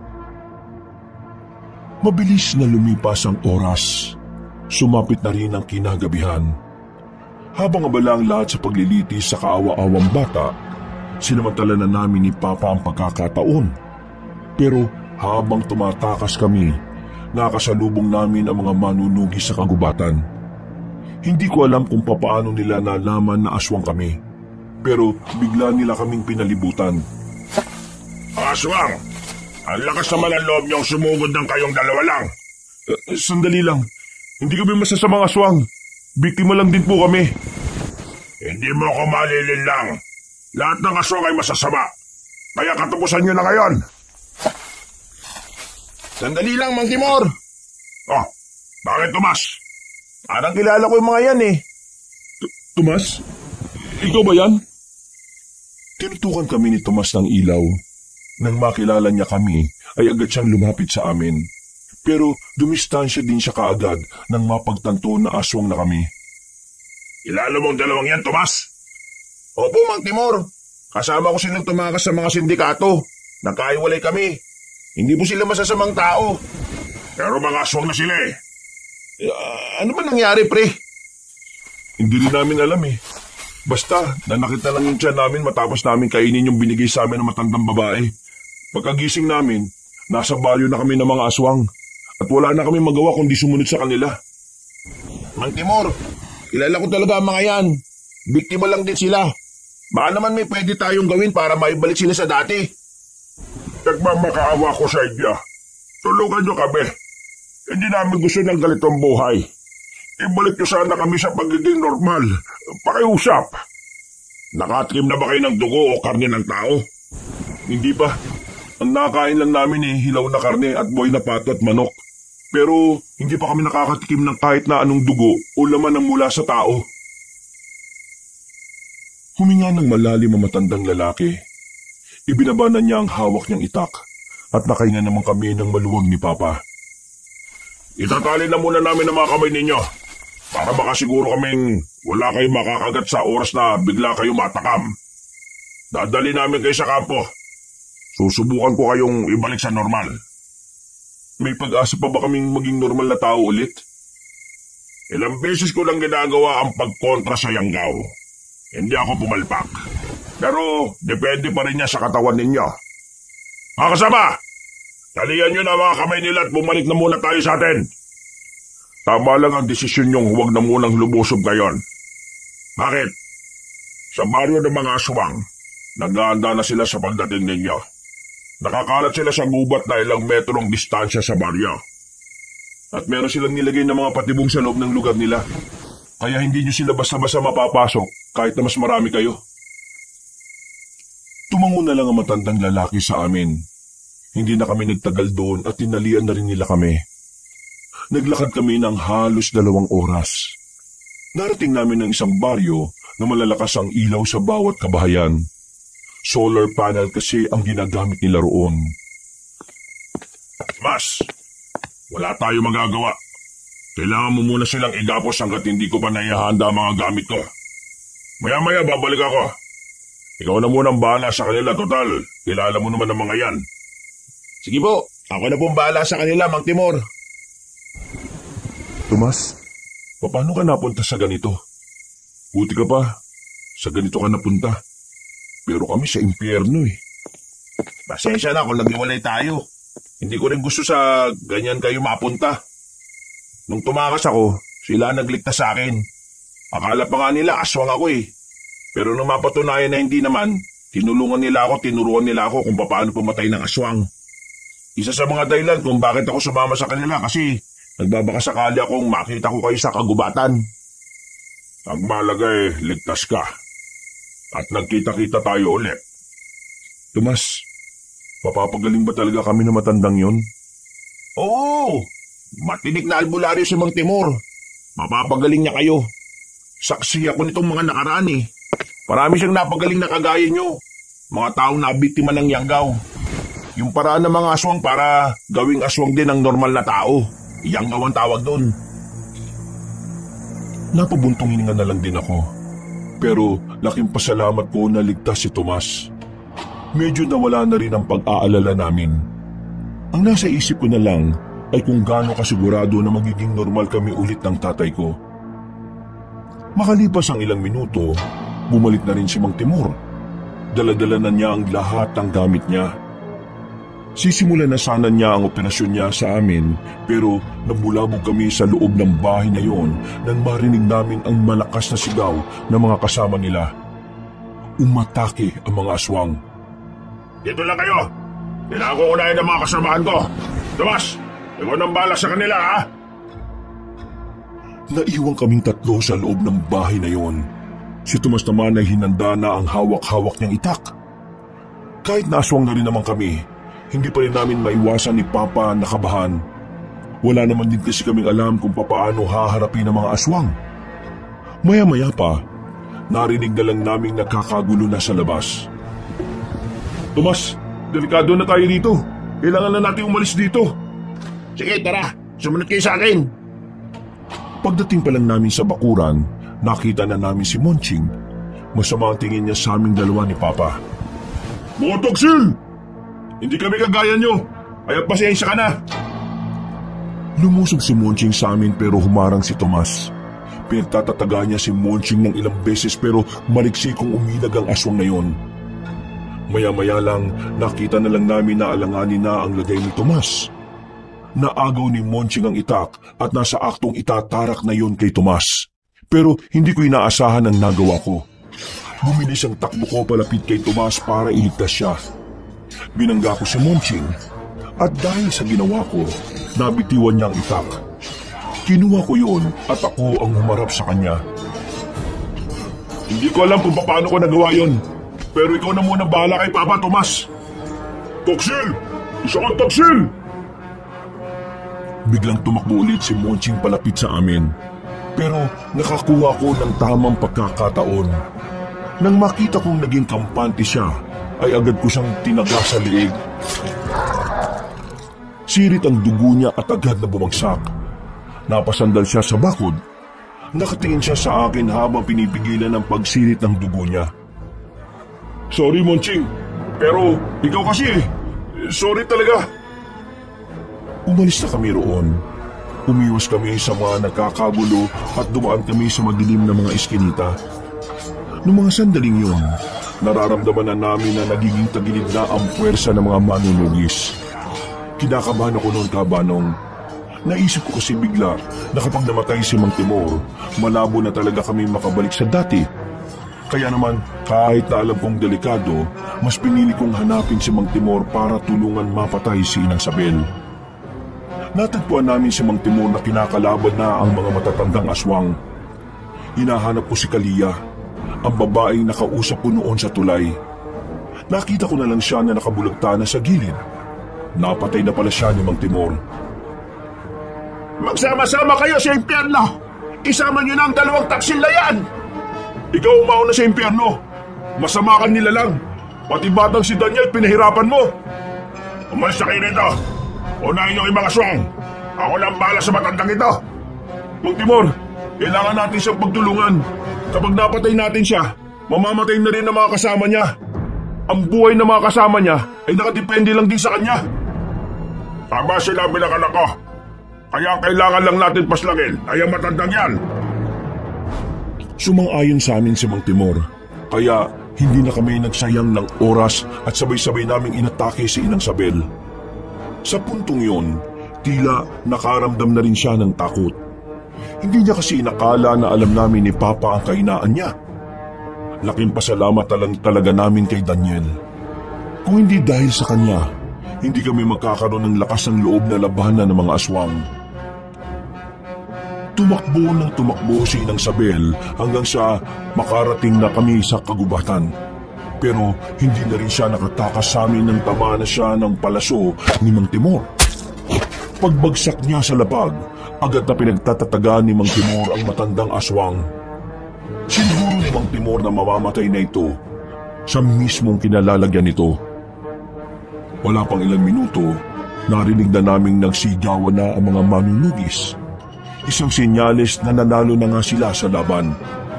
Pagbalik namin, inabutan naming nakabulagta na ang mga aswang. Nagyakapan na lang kami ni Papa sa sobrang tuwa. Maraming salamat sa tulong na ginawa ninyo. Kami ang dapat na magpasalamat sa inyo. Kahit na alam niyong aswang kami, tinanggap niyo pa rin kami rito. Huwag kayong mag-alala. Ngayong wala na mga aswang, maaari ko nang masimulan ng pagtanggal ng yanggaw sa katawan ninyo. Kinaumagahan lang din, inasikaso na rin kami ni Mang Timor. Hindi namin alam ni Papa kung anong mga proseso ang gagawin niya. Pero ang mahalaga na lang sa amin, kailangan namin makabalik sa normal. Para makabalik na rin kami sa dati naming buhay. Halos isang buong maghapon kaming inasikaso ni Mang Timor. Bandang 9:00 na ng gabi nang matapos siya. Wala kaming malay. Ang sabi lang sa amin ni Tomas nang magising kami, hindi raw nahirapan sa amin si Mang Timor. Hindi pa naman daw kasi kumalat ang yanggaw sa buong katawan namin. At nakatulong din ang di namin pagkain ng karne ng tao at pag-inom ng dugo ng tao. Naging matagumpay ang pag-aalis ng yanggaw sa amin. Yun nga lang, kinailangan namin magpahinga ng halos 1 linggo. Ubus na ubus kasi ang lakas namin. Nangayayat din kami dahil kinailangan talagang hindi kami kumain ng kahit na ano. Pinapainom lang kami ng gamot ni Mang Timor. Magaling na kayong dalawa. Normal na tao na kayo ulit. Sa susunod, kahit anong gutom nyo, wag kayong tatanggap ng pagkain sa mga hindi nyo naman kilala. Lalo na kung bigla-bigla nyo na lang makakasalubong sa daan. Sige, maraming salamat ulit. Tatandaan namin ang mga paalala ninyo. Mang Timor, maraming salamat ha. Sana marami ka pang matulungan. O paano? Uwi na ba kayo nito? Ihatid na namin kayo. Tomas, kailangan mo na rin sumama sa kanila. Di ba sabi mo, may kailangan ka pang gawin para sa anak mo? Napamala kasi ako dito, Mang Timor eh. Pwede ka rin naman bumalik dito, kahit na anong oras. Wala namang problema yon. Unahin mo ang anak mo. Sige, basta huwag niyo akong kakalimutan dito ha. Napangiti na lang ako ng mga sandaling yun, Kabanong. Hindi ko inakala na darating ang puntong magkakasama-sama pa rin kami. Medyo may lungkot pa rin dahil naisip namin ang iba naming kasamahan na nabiktima ng mga sindikato. Wala na kasi kaming balita sa kanila. At kahit na sinabi naman namin sa pulis ang mga pangyayaring yon, wala rin namang nangyari. Mula noon, kahit na kailan, ay hindi na kami nagtiwala sa mga agency na naghahanap ng mga gustong magkatrabaho. Nagkaroon na kami ng trauma. Ayaw na namin maulit na dahil sa paghahanap ng trabaho, napadpad pa kami sa pugad ng mga aswang. Nagtrabaho na lang kami sa isang sakahan na malapit lang din naman sa tirahan namin. Namuhay na lang kami ng simple. Hindi na rin namin tinubos ang lupa na naiwan namin sa tiyahin ko. Hinayaan na lang namin yun sa kanya. Palagi kasi namin ni Papa, kailangan na namin yung iwan sa nakaraan para makausad na rin kami sa hinaharap. Kabanong, ang dami kong natutunan sa kababalaghang nangyari sa buhay namin. Mga aral na hinding-hindi ko magagawang kalimutan kahit na kailan. Mga aral na maaring dalhin sa kahit na anumang hamon ng aking buhay. Sa ngayon, simple na ang pamumuhay namin ni Papa. Mahirap pero kinakaya namin na magkasama. Ang mahalaga naman sa amin, makasama naming haharapin ang bawat hamon ng buhay. Hanggang dito na lang po, Kabanong. Maraming salamat po sa inyong lahat at pinagpalang araw muli.